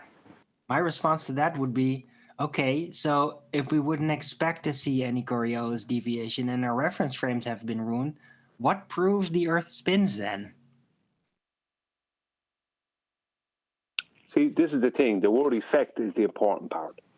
Like what you just said there, Arwen, is extremely important because if we can demonstrate what happens when we have a non-inertial reference frame and an inertial reference frame, and we can demonstrate the effect that we are calling and National Geographic are calling and the rest of sanity are calling the Coriolis effect, well, if they don't have an effect to show and they don't have a force that they can harness because they're claiming a force, they call it the Coriolis force because it's incorrectly, as far as I'm concerned, called a pseudo-force. If they don't have anything to show, because that pseudo-force also involves showing something. The pseudo-force they're claiming also involves something to see. They don't have anything that they can actually visibly show you. They're outside of calculations. And the stars rotating with the presupposition on top. Well, they can't. That doesn't mean anything because they can't show you the effect in the first place. They can't show you anything, not a pseudo force and not an effect. They can only show you a calculation that's based on a belief. That's all they can show you. Well, they can show you apparent reference frames with the stars, but not actual effects of motion, which would be a part of spin. They can't show that part. Well, that part is kind of the most critical part to prove that you're spinning. Exactly, not denying the effect. Rotations don't really prove anything physical. Exactly, they're just begging the question of it, and the thing they need to actually prove it, they're denying we would see, i.e., we wouldn't expect to see drift. It's like drift is the thing you need for us to see to prove we're spinning, not a denial of the thing that you need. And an explanation for why we wouldn't expect to see something that would prove you were spinning. Anyway, with over 150 people watching, and big shout out to Tabor J. Is it Eaton? Einstein married his cousin, calls his theory relativity. Comic genius. I know, hold on, let me improve on that. He married his cousin twice. That's what E, Einstein, equals M, married, C, cousin, squared twice stands for. Where did you get that? That was brilliant. Excellent, Arwen. Very droll. That is saying the roundabout. It's also true. He did. Yeah, I watched a Taboo conspiracy video where he's talking about the elites who all seem to marry incessantly with their own family, keeping the wealth within their own families, and the idea that the notion of genetic imperfection is almost certain if you are second, what do they call it? Second branch, second generation. I can't remember how they term it, where you're not like mother and daughter or mother and brother or whatever, cousins basically. His argument was to say, while it's put out into the mainstream narrative that it's a very bad idea to have any sort of relations with your cousin, that's like the whole royal family, But there we go. They seem to. It's one rule for one and one for the other when it comes to the elites. But there we go. An interesting side note from Taboo Conspiracy. Did you know there was a song about Coriolis? Oh, Sorry, I just wanted to add on to that, Who if was I may, that for a wanting second to- before we move on. Well, who was Right, that the wanting to elite- talk about Coriolis when we were talking about cousins? How dare you? You brought it up. No, but the elites do that. They like it is a contradiction to like what healthy human specimens would be like, which require just not inbreeding a lot. But they did it for power, right? So they deprioritized their genetic power, like their flexibility genetically, for being able to keep all the power and wealth in the family. And that's why no. they've done that for so Well, long. that's true. I just don't want to disagree with your entire point, but just the one little part of it, which was to say that in terms of the statistics that Taboo Conspiracy presented, I've done no research on this before anybody gets on me for clarifying these statistics. He was showing that it was not really any more statistically likely to have any genetic defects as a result of this, which was his main point that he was labouring. Can I ask a fast question about the conversation you had with Rachel? You can.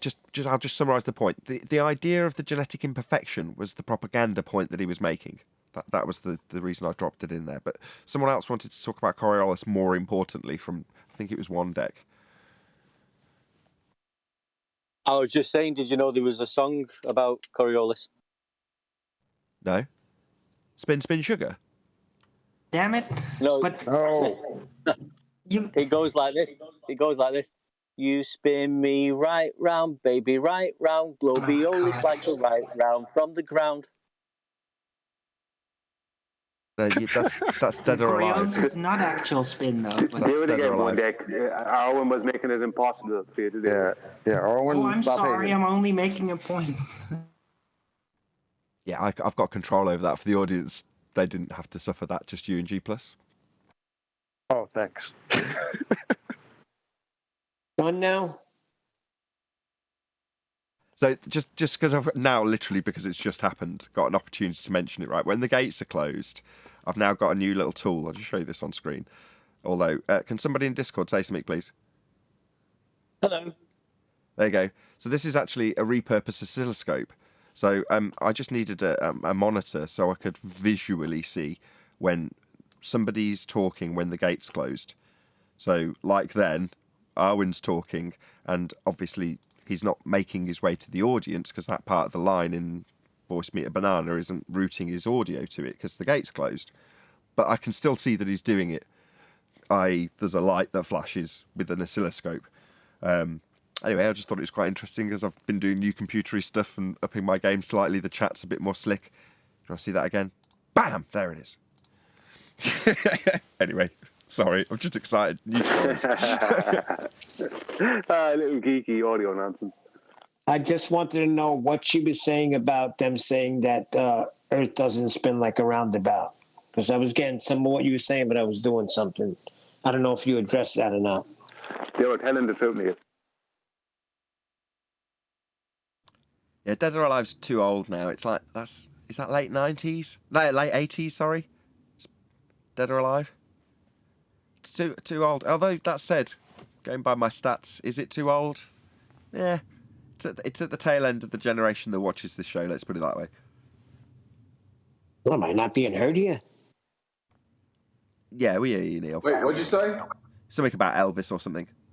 So now we're going to talk about this, but not about genetic fallacies related to... We deal with the physics and the physical natural world. We're not dealing with genetic fallacies.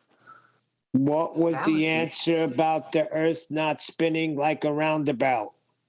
They're like a record baby. It doesn't, Neil.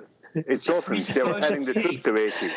When they It's a said to presupposed Rachel, shape that doesn't rotate. when what I'm they said to saying. Rachel, Go on, Brian. Third When time's they a charm. thanks, Nathan. When they said to Rachel, it doesn't spin like a roundabout, they were telling the truth.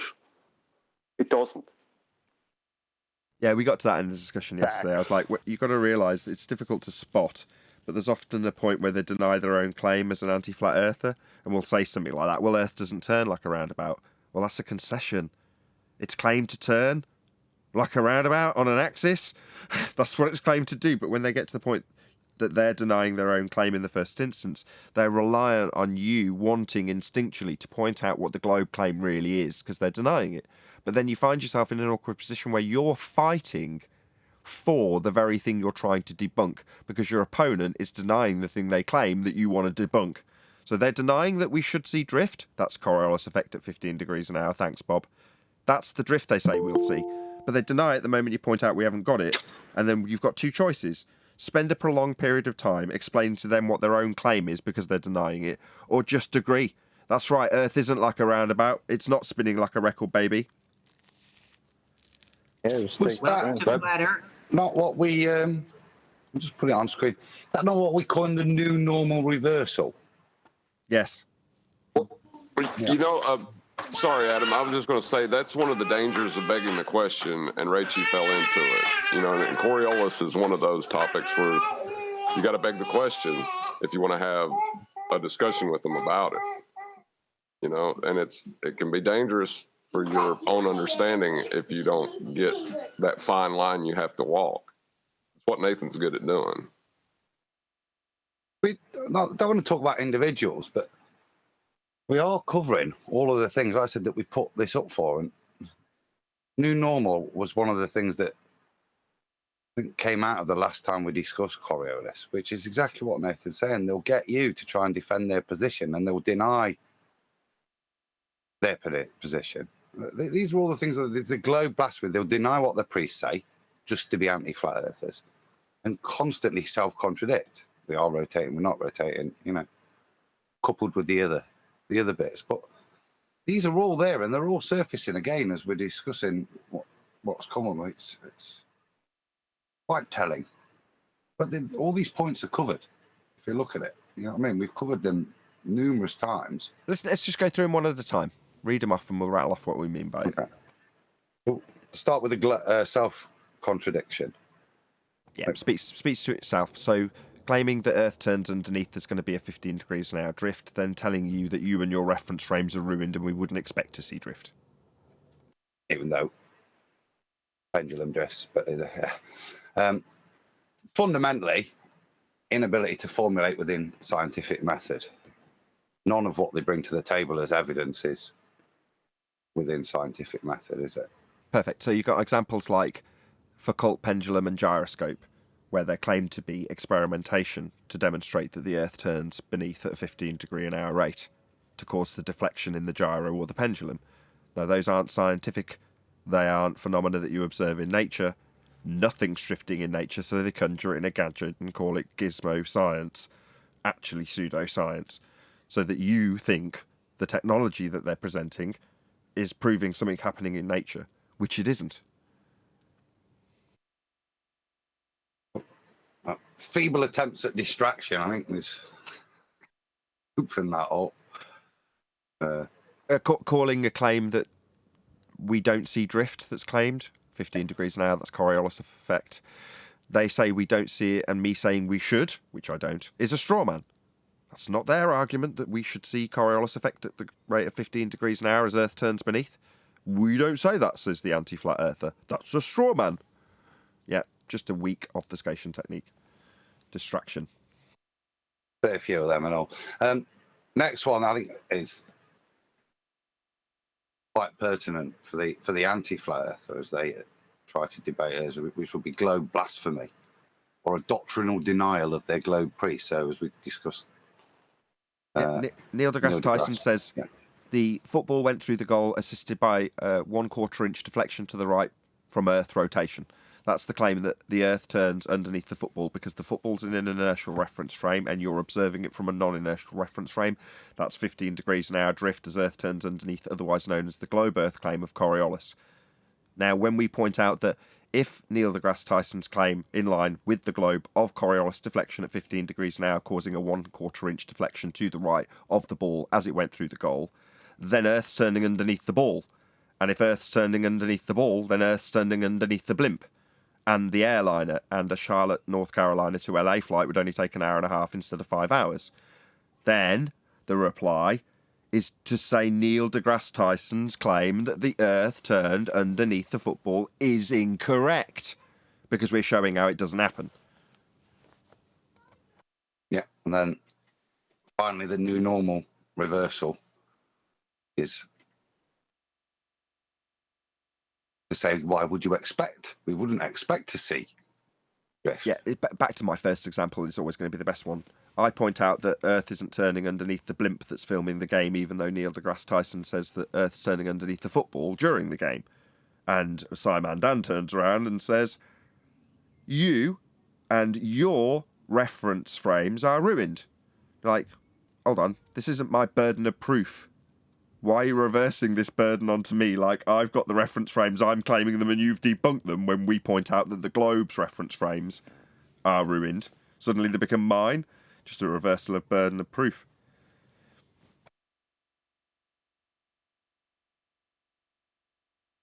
There you go. All the symptoms to know if somebody is suffering with Coriolis virus when you're discussing with them. There you have it. It's not like this is new. It was covered long before we got to the point of realising that their model in the first instance that requires an axis for axial rotation and a radial value for axial rotation, and those values came from measurements that were taken from a flat plane. That wasn't even around when we covered this last, and Adam came up with this.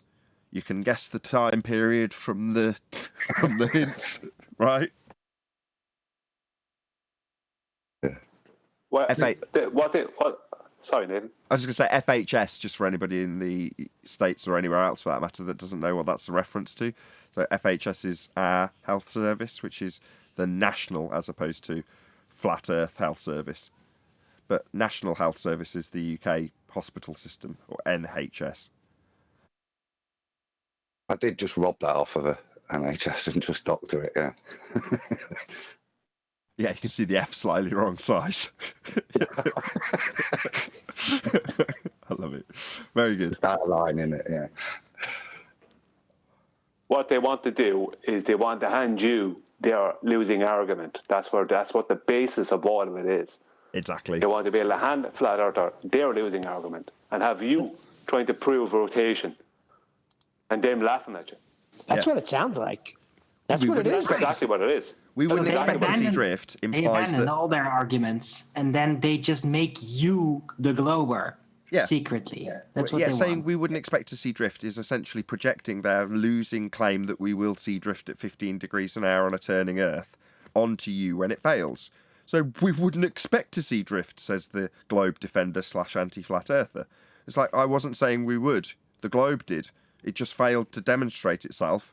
Now you're telling me that my reference frames are ruined? What? No, that's your failed claim. So say they do the similar thing when they project your winning argument back onto you like it's a defence. Similar with the, well, Earth isn't like a spinning roundabout. Yeah, but you claim it is. So why are you telling me that? Call welcome to Flat Earth. Very strange the way things are going. Very strange. I just wonder if they really realize in those moments that they are completely abandoning the globe model when they do that. Do they even know that in the moment? New normal reversal. I don't even think they care. As long as they can find the point where they can make the flat earther wrong, they don't care.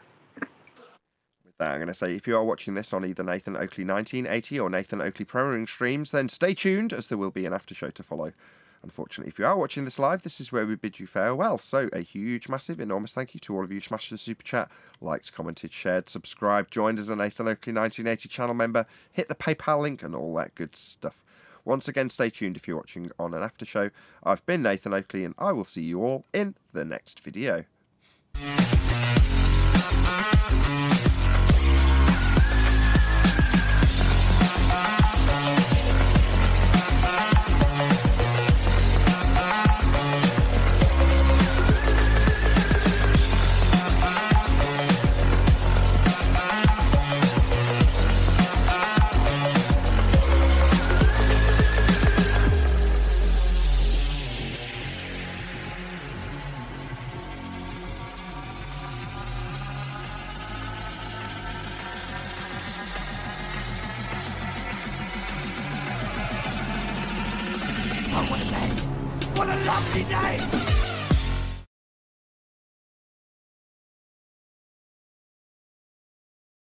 The control. They don't want to do it anymore without that controlled platform. Well, John said he'll go. So, John, get in touch with him and get it on. I am in touch with him. I'm trying to get that information, but he's like trying to have a debate before we have a debate, you know? Yeah, he's trying to belittle your debate before he ever decides he's going to have it, John, because what he wants to do is be able to see what works for him, so he can use that in the debate to basically hand wave away. Because saying it's gibberish is a complete hand wave of what you're saying. So that's a complete insult for a start. And number one, number two, it's a waste of your time. Which is why I charged them. And number three is that it's a hand wave. It's a way of not having to address it. And that's what he's looking to do, not address your arguments. Because what you're saying is anything but gibberish, and he knows it. Well, see, the thing is, I'm not making an argument.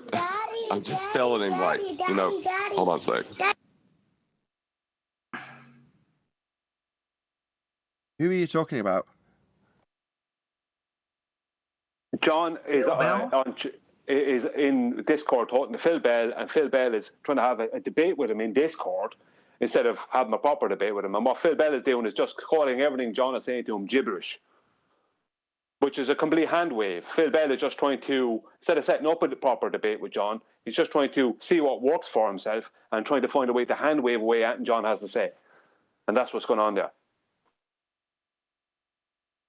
I see.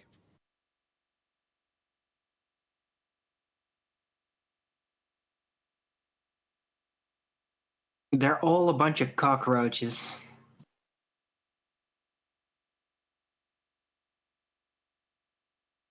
Always hiding in the shadows. So Nathan went into Discord and saw the cockroaches all out playing together. Yeah, I did. What? That's why I don't go there no more. It's a pain. I haven't gone there in so long. When I do, it's for maybe 25 seconds, and that's it. I'll listen to it for laughs. Any of the cockroaches or any of them in here now want to tell us about their cockroach life while we're here instead of waiting till later?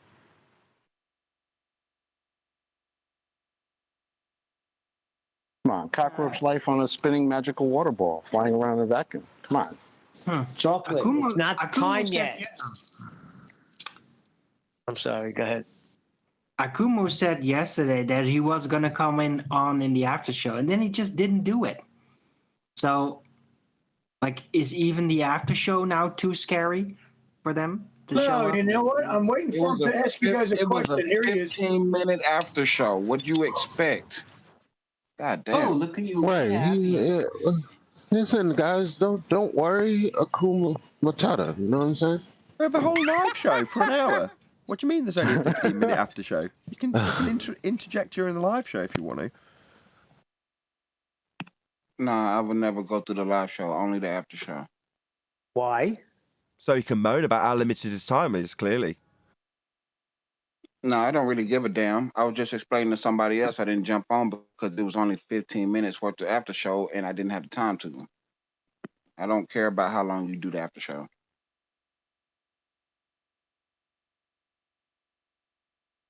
Wow. Akumo Well, what do you wants to got, know. Virus? Come on, Akumo. So impressed. Akumo has a question. Akumo, why are you not asking your question? I explained to you already that because I wasn't part of the live show, I couldn't hear the live show. I don't know what the topic was, so I probably wasn't going to ask it because I got timed out. There's an You want to opportunity know now, how you derive a radius from a flat Earth. How you get your radius. Isn't that your question? And weren't you and George going back and forth here, chat skanking? You said who? You and George going back and forth over. Dude, why are you playing stupid right now? Me and George was talking about the fact that he thinks that the globe is measured flat. So I was trying to get him to go through the steps of how that works, and he can't do it. So Me? Craig said that. Nah, I never. Would anybody on the I don't wanna anybody on the fight. panel? Would anybody on the panel like to go through the steps of how we measure the globe flat? Unless I would y'all love don't to. claim that we measure the globe flat. Yeah, sure. One statement. Elevation angle measurements to Polaris. Done. Okay, I tried that. I don't see where the flatness comes in. Well, you can't get an angle unless it's flat. So if you say tried that, how did you get an... I've done it my plenty of bad. times. My bad. It's only the first rebuttal to his nonsense. Immediate fundy muting from Virus. So you said you did it. Well, how did you do it other than with two straight lines? That's what an angle is. So you couldn't not have done it flat if you did it, liar. Well, I'm sorry. I didn't know lines and planes were the exact same thing. So where's the curve Earth coming into this? You're saying it couldn't be done that way when now you're detailing how it can only be done that way. There's no curve in these descriptions, Virus. Angles. All I want to know is how you do it. You said, just told you with angles. Then you said I did it and I didn't manage to get it flat with that. Well, no, it could only be done flat with that because that's what an angle is. The second time. all day, then don't worry about it. Don't worry about what? Don't worry about what? Your loss. The penny drop Virus? All he's hearing is Charlie Brown, the teacher, talking right now. You know, he's not hearing what you're saying, Nathan. I hear what he says just fine. Don't lie on me. I hear what he says just fine. Do you want to respond to it then? You said you did do it. So if you did do angle measurements, then that's the second time that the rebuttal's come and it's got talked over straight away because it's painful, right, Virus? Painful? Second time you've chanted straight through the devastating part of my, if you've done it, then you've measured a flat line along the base. That's what an angle is. Can't not be straight, can't be curved, it wouldn't be an angle. Yeah, a line is not a plane, so deal with it. No, but when you're doing celestial navigation, you're working your way around the plane and figuring out your position on a plane. That's what you're doing with angles, not curves. Nope. Do you mean nope? That's what an angle is. That's what you're doing. Not at all. Oh, really? Well, how do you measure a baseline for any method of triangulation if the surface is curved? What baseline? What's the baseline? The baseline for the angle for measurement of triangulation as detailed 25 seconds ago. Okay, so the bottom line for an angle that you use your line of sight for, I mean, it's pretty self-explanatory. Line of sight on a globe's bent. You've got atmosphere. What is it, no atmo day? It's not. It's not no atmo day, so what line of sight straight for a glober? You haven't got one. So you can't do this on a globe then because of atmosphere then. Line of sight is never bent. Well, yeah, it is on your globe model. Never bent in reality. Okay, so all the people who told us to date that line of sight is always bent. So Mr. Sensible, Virus is in complete contradiction with your claim that it's never ever no atmo day, always bent line of sight. Virus is saying the complete opposite. Why? Well, because to get around the fact that he needs to measure an angle, he's got to assume, on his globe, that there's no atmosphere bending the light always. So it's no atmo day when you're doing this then, for your celestial navigation on a globe that hasn't yet got to the curved surface for the angle. You're just going to ignore all air for you to wangle it on a globe then? Lie. Don't lie. Nathan. Nobody's saying nothing about no atmos day. Nobody. Sorry, if you said there's a straight line of sight, that's not the case on a globe because you always have atmosphere. Line of sight is never bent. Well, then there's no atmo on your model then, so it's no atmo on a sphere model day, or it's flat. Because on your globe belief, it's always bent without exception. I'll explain. Via Craig Fight the Flat Earth, who explains that when you put your hand up in front of your face, it isn't really where you think it is, because there's atmosphere bending the light between your hand and your eye. Always, in effect, sphere-shaped air, atmosphere, that's bending the light always. You're contradicting that globe belief because you need an angle now. Now, bearing in mind that you telling me about this angle isn't getting you any closer to a flat plane you need. Don't try to change my claims. My claim? Your claim? You said you went and did this. And I said, well, you did it on a flat plane then. And when you start explaining how you got two straight lines, you start describing how the line of sight's not bent, always straight. Well, that's complete contradiction to the globe faith that you've got atmosphere fourth time's a charm. Not. It's not. What's not? This is all Listen to a me. red It's herring not. away from the point that you don't have a 90 degree, like you yourself, the position of the GP and the zenith don't form a right triangle if you're standing on a globe. Like, there's no way around that point. It don't make a planet Eli. triangle, no. I was going to say that Virus was asking Nathan what baseline, and Nathan gave him the baseline that he claimed to have measured when he was doing elevation angles to Polaris, which would be thousands of miles in distance. And he decided to talk about line of sight. Line of sight. Line of sight is always straight. What baseline? What baseline? Line of sight. Virus? Line of sight is not a baseline. Line of sight. Line of sight. So So me looking at something makes it an elevation angle, does it? no, Or when do I you're need looking more at than it that? through a sextant, you're using your line of sight to make So I the need more straight than just the lines. line of sight then. Just So take I the need win. more than a The line line of of sight. sight Okay, is making a so- straight line. okay, When you so look through a Craig's sextant, wrong. You're looking at the Okay. horizon and you're looking at celestial body. That's straight lines that you need. That's the only straight lines that you need for Okay, using a sextant. so Craig and Mr. That's simple. Sensible, who say no straight lines ever, always atmosphere, line of sight, always, but they're wrong then. Never heard of it. So they're wrong then. That's a statement based on your statement that the opponents to us, Mr. Sensible and Craig, who say all lines on a globe always bent because of atmosphere, sphere-shaped air, refracting the line of sight, according to you, they are wrong. Just want to make that abundantly clear, regardless of whether you know who they are. I'm telling them, oi, Craig, when it comes to squaring the circle of celestial navigation, the argument takes us to a declaration that you're wrong and Mr. Sensible's wrong with your atmosphere, sphere-shaped air nonsense. Virus is completely contradicting you right now. Why? Well, because he needs a straight line for celestial navigation. So while Craig's telling his audience that putting your hand up in front of your face means you aren't seeing it where it really is because of atmosphere, you're denying that and making them very wrong, Virus. Don't care if you know them. I'm pointing out how wrong they must be for you to explain celestial navigation to us. Okay? Here, don't bring them into this. They aren't here. Oh, don't bring them into it. Don't bring them into it. Yo, Mr. Sensible, you fucking clown. If you need to do celestial navigation, you're going to need straight lines of sight through a sextant. We were just explained that by Virus, whilst trying to square the circle on a globe when needing straight, flat baselines to measure angles. He's talking about straight lines of sight. You stupid fucking idiot, Mr. Sensible. You hear how you're fucked when you tell us about how everything's all refracted in atmosphere, you stupid moron.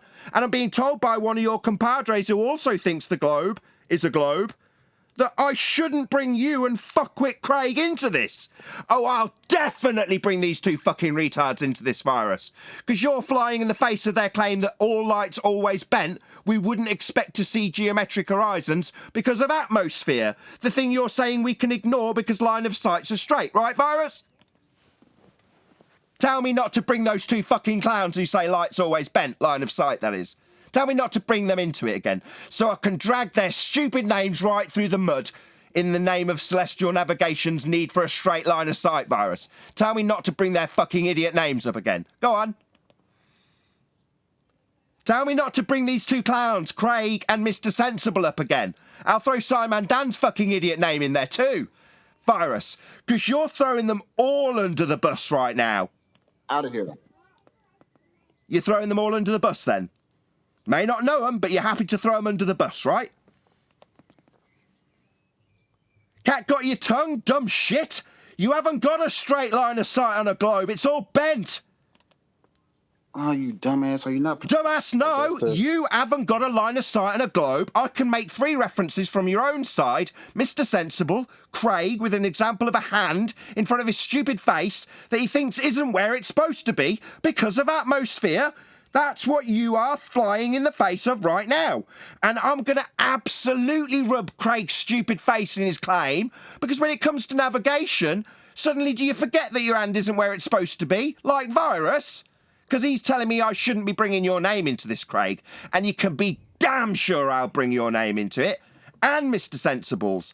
and SciMan Dan's, who all make it plain that atmosphere means no straight lines of sight ever. Now, if you're going to continue with this line of debate, I'm going to drag their stupid names through the mud as you do so. Okay, Virus? If you want to talk to them, you can talk to them. So. Oh, I will. Hey, Mr. Virus. I'll talk to them on your behalf right now. Hello, Craig. My name's Nathan Oakley, the guy with the sweaty, hairy bollocks slapping your face right now. When it comes to celestial navigation, I'm being told not to bring your name and the claim that your hand isn't where it's supposed to be up. But I will be. I'll be bringing your name up and talking to you directly, Craig, you stupid moron. Because when it comes to celestial navigation, your hand isn't where you think it is. You'll need a straight line of sight like Virus is needing right now. And hoping that I won't drag your stupid claim right through the mud as he uses a straight line of sight. Also you, SciMan Dan, you complete numpty, who's made it absolutely plain that we wouldn't expect to see the geometric horizon where it would be because of the atmosphere, right, Dan? Well, what happens when you need a straight line of sight to the horizon like Virus needs? You gonna deny it? Or is a flat earther named Nathan Oakley gonna drag Dan's name through the mud? Because suddenly you're all gonna need a straight line of sight to the horizon, aren't you, Virus? So they're all wrong. Mr. Sensible also, who's made it absolutely abundantly plain that we will never, ever have a straight line of sight, Virus.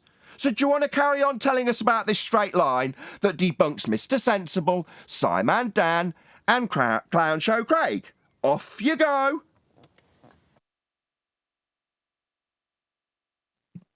What the fuck are you talking about? Oh, I'll reiterate it. You've told me that in order to square the circle of acquiring an angle from the Earth we stand on for measurements in celestial navigation, you've made it abundantly clear that we always have a straight line of sight. Quote, Virus. I am now pointing out, as you're asking what I'm talking about, how fucking stupid that makes SciMan Dan, Craig and Mr. Sensible look, given that they've made it absolutely abundantly clear that there's no straight lines of sight on a globe ever. Do you understand what I'm talking about now? Because I'm happy to reiterate this for the rest of the show while you appeal to a straight line of sight your compadres Dan, Craig and Sensible say we haven't got on a globe you think you're on. I don't. You don't think we're on a globe? Welcome to Flat Earth. Lines of sight are just straight lines. What? That don't make no sense either. No, it don't make no sense if you're claiming your hand isn't where it's supposed to be, like Craig, or saying we'd never see straight lines of physical geometry like Mr. Sensible, or claiming that we wouldn't expect to see a physical geometric horizon like SciMan Dan because of atmosphere and no straight lines ever. You're right, it don't make no sense that you're appealing to them. You think you're on a globe, flying in the face of all these idiots I'm humiliating right now, thanks to you, Virus. That makes sense. What you're saying doesn't make sense. Oh, well, I'll make it a clearer, easier statement to digest for you. You are appealing to straight lines of sight when looking at stuff. Mr. Sensible, Virus, and Craig say that that isn't possible because the line of sight is bent in atmosphere. Well, you're saying they're wrong because suddenly you need a straight line. Rufy also says we need a straight line to a geometric horizon now. So you and Rufy are humiliating Dan, Sensible, and Clown Show Craig. You want me to explain it again? Do you still not understand? I can explain it again if you want. No, I still don't get it. Oh, right, well, I'll explain it again. You needing a straight line of sight to do celestial navigation, even though you haven't got to a curved Earth bit yet, flies in the face of Craig, Dan, and Sensible, who are idiots claiming that light's bent and your hand isn't where you think it is because of the atmosphere, sphere-shaped air. Oxymoron, air doesn't take the shape of a sphere, but they assume it does and assume your light is always bent because of it. You're telling me otherwise, humiliating them. Yeah, So do you want to get back to your straight line? Wasn't there a certain horizon line and a certain observation that we were asking, why isn't this horizon line where it should be measured on a globe? And what was your response to that? Why wasn't that horizon line where it was supposed to be again? I forget. I don't know. I'm still trying to understand what Nathan was saying. I don't get it. All right, he's asking a new question. When we asked 2020 to 2022 why the horizon wasn't where it's supposed to be on a globe, physically blocking boats and buildings with the maths of the Earth curve maths, we asked, why is it that it's not where it's supposed to be? Now, I'm absolutely unequivocally certain that you gave us the response of refraction.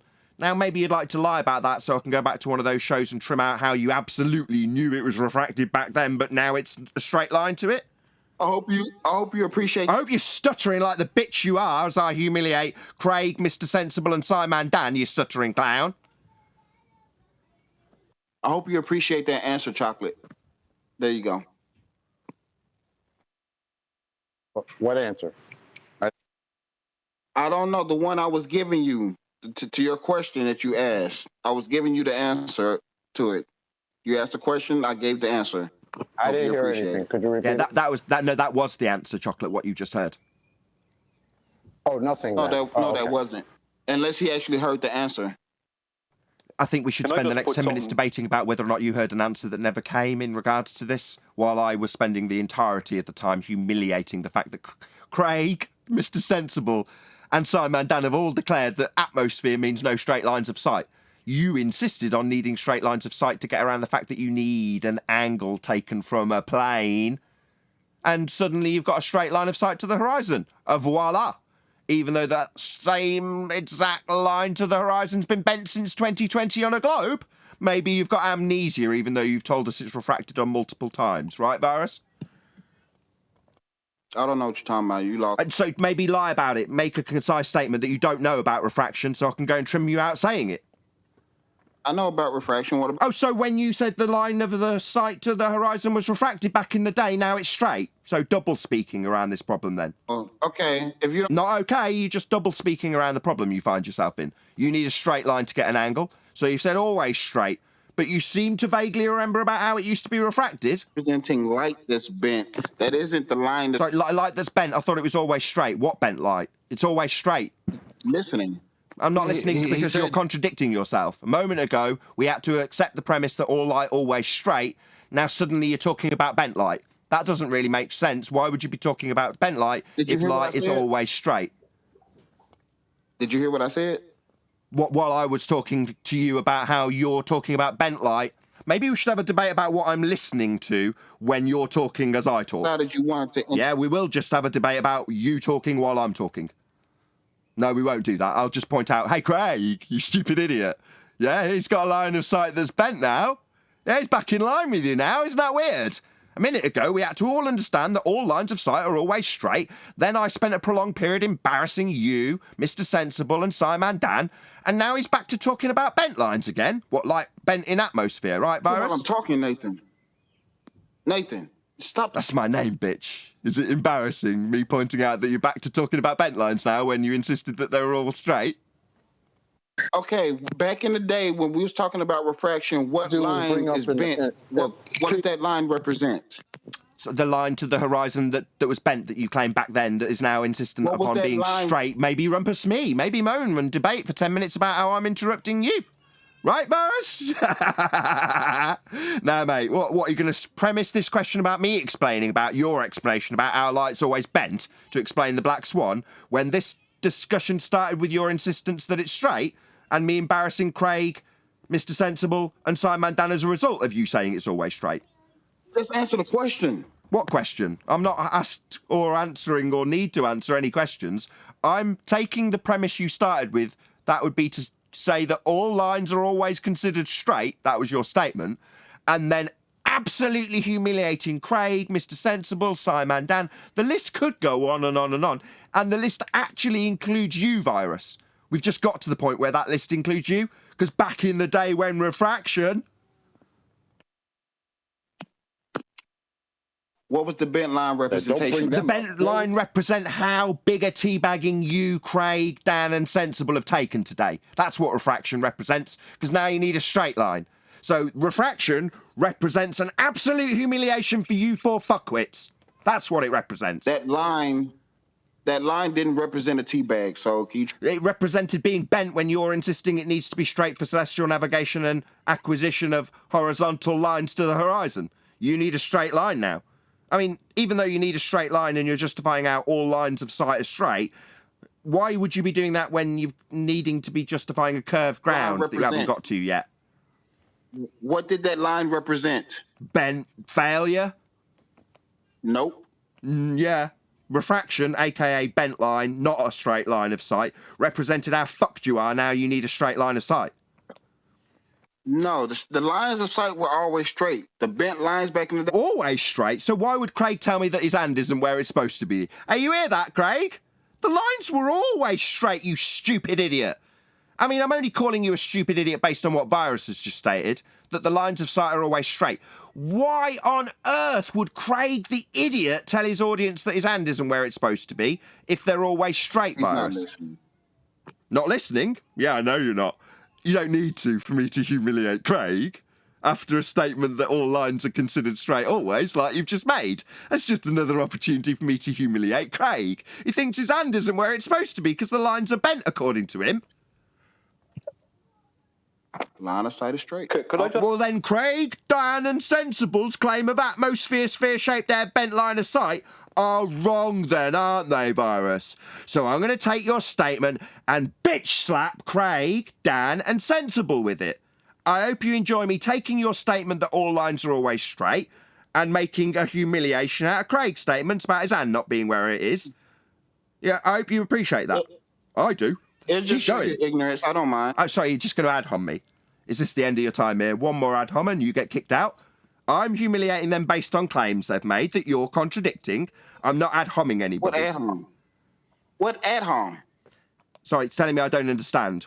I understand a contradiction when I hear one. I understand you telling me that the lines of sight are always straight and then juxtaposing that with SciMan Dan, Craig Fight the Flat Earth and Mr. Sensible's claim that they are not ever straight because of atmosphere, to the point where your hand isn't where you think it is because of the bent light in the air.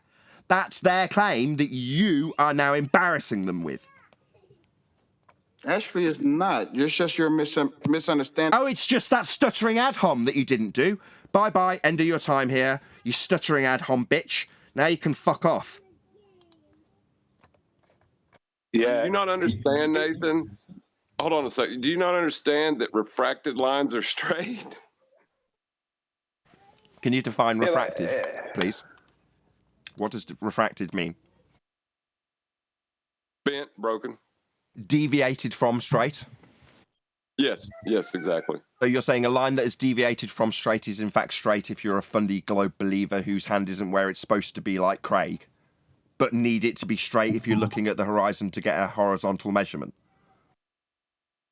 Yeah, it's sort of like the equivalent of Bendy-Zonal with Bev. Yeah, that's kind of where they're at right now.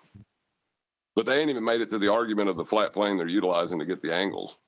This is them trying to get to the flat plane from their globe. Exactly, that's what I was trying to stress to him. We haven't even got to the Earth being curved yet. We're getting to his justification for using straight lines of sight to get a flat measurement for a flat baseline. That's where he's at. He's not even close to justifying the R-based measurement that was derived from the flat plane also to beg the question of a sphere after he's taken those angles. He's just at the point where he's begging the question of a flat plane. He hasn't even got to that bit yet. And he's embarrassing every one of his globe-believing Muppets that claim that the line of sight's always bent. I agree that what happened was productive because he was completely contradicting Craig and Mr. Sensible and others. But what he came in and asked originally was, he asked, how did you measure the globe's radii, well, he just said radius, not radii, because he was incorrect, with a flat plane? And you gave him the answer, flat Earth elevation angles to Polaris. And he said, I did that, it didn't work. Or I didn't see how you needed a flat plane or something like that. But then he went on to talk about line of sight. He should have been asked, I'm not saying should have been, but it would have been good. I'm not going to say he should have been, but it would have been good for him to go through the process. Because this is what the likes of him does. He just wastes your time. He comes in, he skips over the important part. He makes a claim, then he skips over the important part of proving the claim he made. He claimed he did this. Okay, so what did you do? Talk us through the process. You had a sextant. Where did you get the sextant? What did you do with the sextant when you're on a boat? Where were you? Because you'd have to be on a boat to do elevation angles to Polaris, because you need to use the horizon to get, that's how it was originally done. It's like, what did you do to talk us through the process? Because him just saying line of sight, that means absolutely nothing. And that's why I attacked him on that. So you want to expose him as a liar that didn't do it at all? Because he didn't do it. He didn't do anything. He did nothing. He just came in and claimed he did it, and he then argued about whether he could have a straight line of sight on a globe or not. Now that is productive because he's contradicting his own compadres, but he obviously never did anything. He never did it. We all know he never did anything. That's true. That's true. We're but I also want allowing him to beg the question. Well, no, we're not. We're not allowing them to beg the question. I'm focused on Adam's point. So Adam's point with Ruhif is that, what's that you've got there, Rufy? A straight line of sight to a geometric horizon that you're going to be using for dip? Well, where's that come from? Black Swan, my friend. 2 years of you telling us how bent it is. That's the main point I'm going to focus on, to reiterate and re-stress Adam's original point with Ruhif. Well, that's what I thought was like, because it's like now the audience, whether new or not, now we're talking about this geometric horizon that has nothing to do with achieving a 90 at all, which is the point. Oh, is it geometric? Not since 2020. Well, of course it's not, but we're just talking about, we're still talking about the ball when it's like, well, if we were talking about the ball, the question would be, wait a minute, why are we talking about this? How does a geometric horizon help you achieve a 90-degree angle between you, the star, and the ground position? No, Eli. No, you've let them go one step beyond where they should be. Just pop yourself on mute just for a second, Eli, because your background noise is horrendous. So, no, you've allowed them to move beyond the step of having a straight line to a geometric horizon to do this. And you're like, okay, well, what does that serve once you've got the geometric horizon? They haven't. That, again, I'll stress it for the second time, because if you don't get it on the panel, there's audience members that are just identical to you in that regard. Adam's original point, which me and he and I had a little chuckle about, was Ruhif surfacing in this debate chamber, not personally and verbally, of course. The coward wouldn't come in here now, because we're way beyond his arguments. But nevertheless, having had 2 straight years of being told we will not see a geometric horizon. The geometric horizon only exists in the maths. Well, I wouldn't expect to see the geometric horizon. Even my hand in front of my face isn't where it's supposed to be. All of these sorts of claims to justify how bent the line is. So what's that? What's this diagram, Rufy? Is that a straight line to the geometric horizon there? Oh dear. You dip, you die. Because you haven't got a straight line to the geometric horizon. Ask Craig, or ask SciMan Dan, or ask Mr. Sensible, and they'll tell you just how bent that line that Ruhif has drawn is. Won't they, Adam? Well, and that's just the line.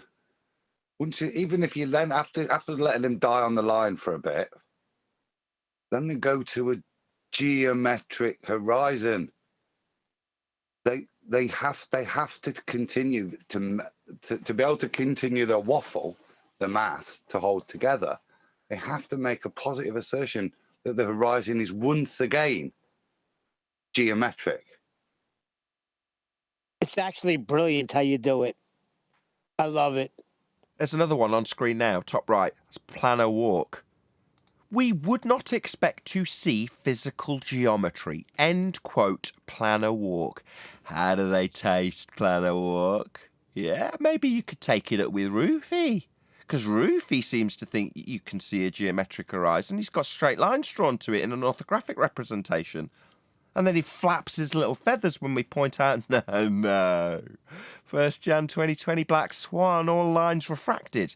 And then, just like Virus, you get a proper good teabagging planar walk. And we use your words against people like Rufif and Virus when they tell us that no, straight lines of sight. So what the hell was planar walk babbling on about, telling us that we wouldn't expect to see physical geometry when you're going to damn well need straight lines for these angles? So he kind of pisses all over planar walk and his stupid nonsense, and SciMan Dan and his idiotic declarations, and Craig and his stupidity with his hand not being where it's supposed to be, And Mr. Sensible's declaration that we will not see physical geometry because of atmosphere. See, all of that crap those idiots spewed flies in the face of Ruhif's requirement for a geometric horizon, and Virus's requirement for straight lines of sight. And those requirements don't get them to a curved Earth, they get them to the straight lines and a flat plane that they can actually measure angles from. So further to the acquisition from a flat plane of angles that they can actually utilise, they can then beg the question of a sphere Earth with a radius that they also get from a flat plane and angle measurements to Polaris. Now these are pretty cutting edge arguments when it comes to the expose of globe Earth hijacking flat Earth elevation angle measurements, but they're straight and you're looking through lenses to get them. So all the 2 years of you stupid, brainless idiots telling us that our hands aren't where they really look like they are, well, that's going to be a big problem if you actually want to stay out at sea and not die. Those kind of idiotic chantings will get you killed if you're lost at sea. Meanwhile, an understanding that the Earth is flat and you can get straight lines of sight and elevation angles will keep you alive if you relinquish your idiotic globe faith. But for all of you content to die at sea on the cross of a globe Earth and refracted lines of sight to your own fucking hand, you are welcome. Go out to sea, beg the question of a sphere, and hopefully you won't return when you get lost. I find that funny that you bring up Planet Walk because I read in chat that, in Ballbusters, was it Master B, that he wants to debate flat earthers. And you have an open door here. Why doesn't he just come in? Because he'll have his ass handed to him. Like all of them. Same reason none of them want to come in. Same reason Phil Bell was in the chat, not appreciating that every time he comes in and faces me in the chat, I humiliate him, take apart his argument, and then point out to the audience of chat participants how badly humiliated he is. No mute button there in the chat, Phil. Just a whole group of people watching me point out your fallacies, detailing exquisitely how you've used it and what you've used it with, and then slapping you around with my bollocks while they all laugh at you. Then I normally assume his next move, which is to reverse the burden, and it happened today on the live show. While he's saying, I'll only go and debate you on a quote-unquote neutral platform, i.e. one where I can chant through every fucking word that dismantles my claim. Like Virus just tried to do. 2 attempts. He puts his claim that he's done what I've said and it didn't prove a flat plane. I start explaining how it could have only been done on a flat plane, and within 4 words he's talking through me. Well, on your quote-unquote neutral platform, that would be fair game, wouldn't it? A response that destroys a globe claim. How dare it get through to the audience? Yeah, exactly. That's what I was going to say. Planet Walk, or any of the rest of them, none of them want to debate flat earthers. They might want to have a mess around with flat earthers who don't know about begging the question and get things wrong, but in general, they don't want to debate real flat earthers. And why they don't want to debate is because they have no intention of conceding about being wrong about anything. What they want to do is waste your time, which is why me and Mitchell and others now charge, because all they want to do is waste your time. I watched a debate going on in a university in this big auditorium, and it was about astrophysics or something like that. But it was 2 PhDs that were very well known throughout the world, and they had an audience, not a huge audience, but a small audience, but it was obviously very professional, the whole thing. But the people who were there attending were all like notable people in them fields, right? They had a debate, and even though the subject was BS, they had a debate. One person won, one person lost. The person that lost conceded that he couldn't prove what he was trying to say, or he couldn't beat the other person's argument. That was over. It lasted 20 minutes. They don't want to have that. They want to have a 2-hour situation where they strawman you and beg the question and waste your time and gain in popularity. That's all they want. They don't want to debate you. That's why you're best off, like, we really have to, if it was possible to do, I don't know if it's possible to do, just completely separate ourselves from these people. Like, Virus, what is he? What is Virus? He's a time waster. He knows he's wasting time. He's a liar. That's all he is. He comes in to lie. Look at all the tactics he used with Nathan. All he has is tactics. That's it. These people are just time wasters, lawyers, and, tacticians. Right. Selective memory. So when the line of sight was bent because you couldn't explain why the geometric horizon formerly blocking oil rigs is now behind the oil rigs, your explanation, 2020 through 2022, was that it was refracted. That's deviated from straight, aka bent. When we ask him, well, what about when you explained away the geometric horizon in a different position? Well, I mean, I'm pretty sure I said refracted, but back then, that was back then. That's the beauty. That's the paradox, Nathan. Isn't it? It's beautiful. Like I said, you hold them to a geometric horizon. You show them the black swan picture. Now, the only way that can render in their world is for none of those lines to be straight, all of them to be bent and bending at different rates to allow the image to render as a flat plane. So they're stuck because they reify the horizon, but for the horizon to be where it is, all those lines have to be bent, therefore no straight lines. Right, so here is my screen cap from my video response to SciMan Dan when he claimed that the horizon was refracted. So the original globe Earth claim, you stand in Muppet vision seeing the side of your own head removing all aspects of perspective and look at a 100-foot oil rig in the distance. 100 foot because 100 foot doesn't change with any distance, even though on this globe by scale it'd be several thousand miles away and absolutely tiny. But for the illustration purposes, it makes no difference in Muppet vision how far by scale you put the item because it will not change in apparent size. i.e. it won't get smaller with distance, it's just going to be 100 foot regardless of distance. But the globe Earth maths has this straight line. That's called your line of sight. And your line of sight is claimed to be obscured by this point, the location of the geometric horizon, formerly known as Earth curve. So the claim is Earth curve gets in the way of the oil rigs. We show an image, called the black swan, that shows that the horizon's behind the oil rigs, where it should be blocked by them. The explanation we get from SciMan Dan and others is that the line of sight is refracted, i.e. bent. No straight line of sight, they chanted, refraction, refraction, refraction, for 2 straight years, not realising that the acquisition of R in the Al-Biruni method requires the derivation of the R value by way of a straight line of sight to the geometric horizon, aka Earth curve.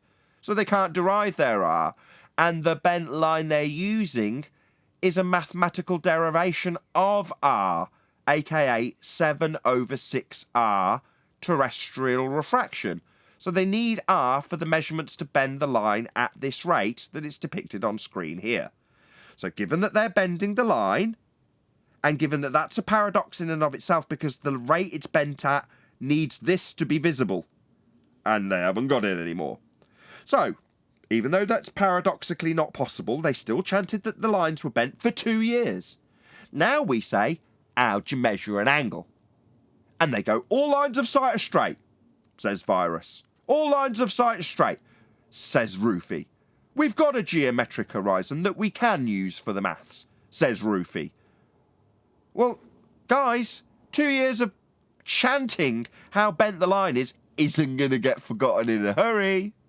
And it leads to us pointing out that Craig's hand isn't where he thinks it is. When you need a straight line of sight, that's going to be a very real problem. And every time one of you globe-believing Muppets tells us that the line of sight is straight, Craig, SciMan Dan, and Mr. Sensible will be my rebuttal. Not you and your reference frames are ruined. SciMan Dan, Mr. Sensible, and Craig's bent line atmosphere are ruined then. Let's get it straight. Yeah, the sea horizon is the only thing that can be in front of an anchored boat now and behind that anchored boat in an hour's time. If that it was and is all they were ever holding on to, I don't know why it took us so many years to latch onto it. It's not a geometric location, so it could everything was only ever all a ruse. The globe is a ruse. It was only ever a ruse, a mathematical ruse. That's all it ever was. And these people, like I call Ruhif, I call him Glenn Titanic Williamson, because these people are on the Titanic. They're told there's an iceberg there, it's coming for you. And there's a boat next to it, get off onto this other boat. No, they won't get off the Titanic. They want to go down with the Titanic, and they want to grab us and bring us down with them, or slow down their descent. You know, to try and bring us underwater. That's all they've been doing since 2020. Yeah. Wasting our time. And they see the us honorable musicians. And they see us as the iceberg in that analogy, and we're not. We're not the iceberg.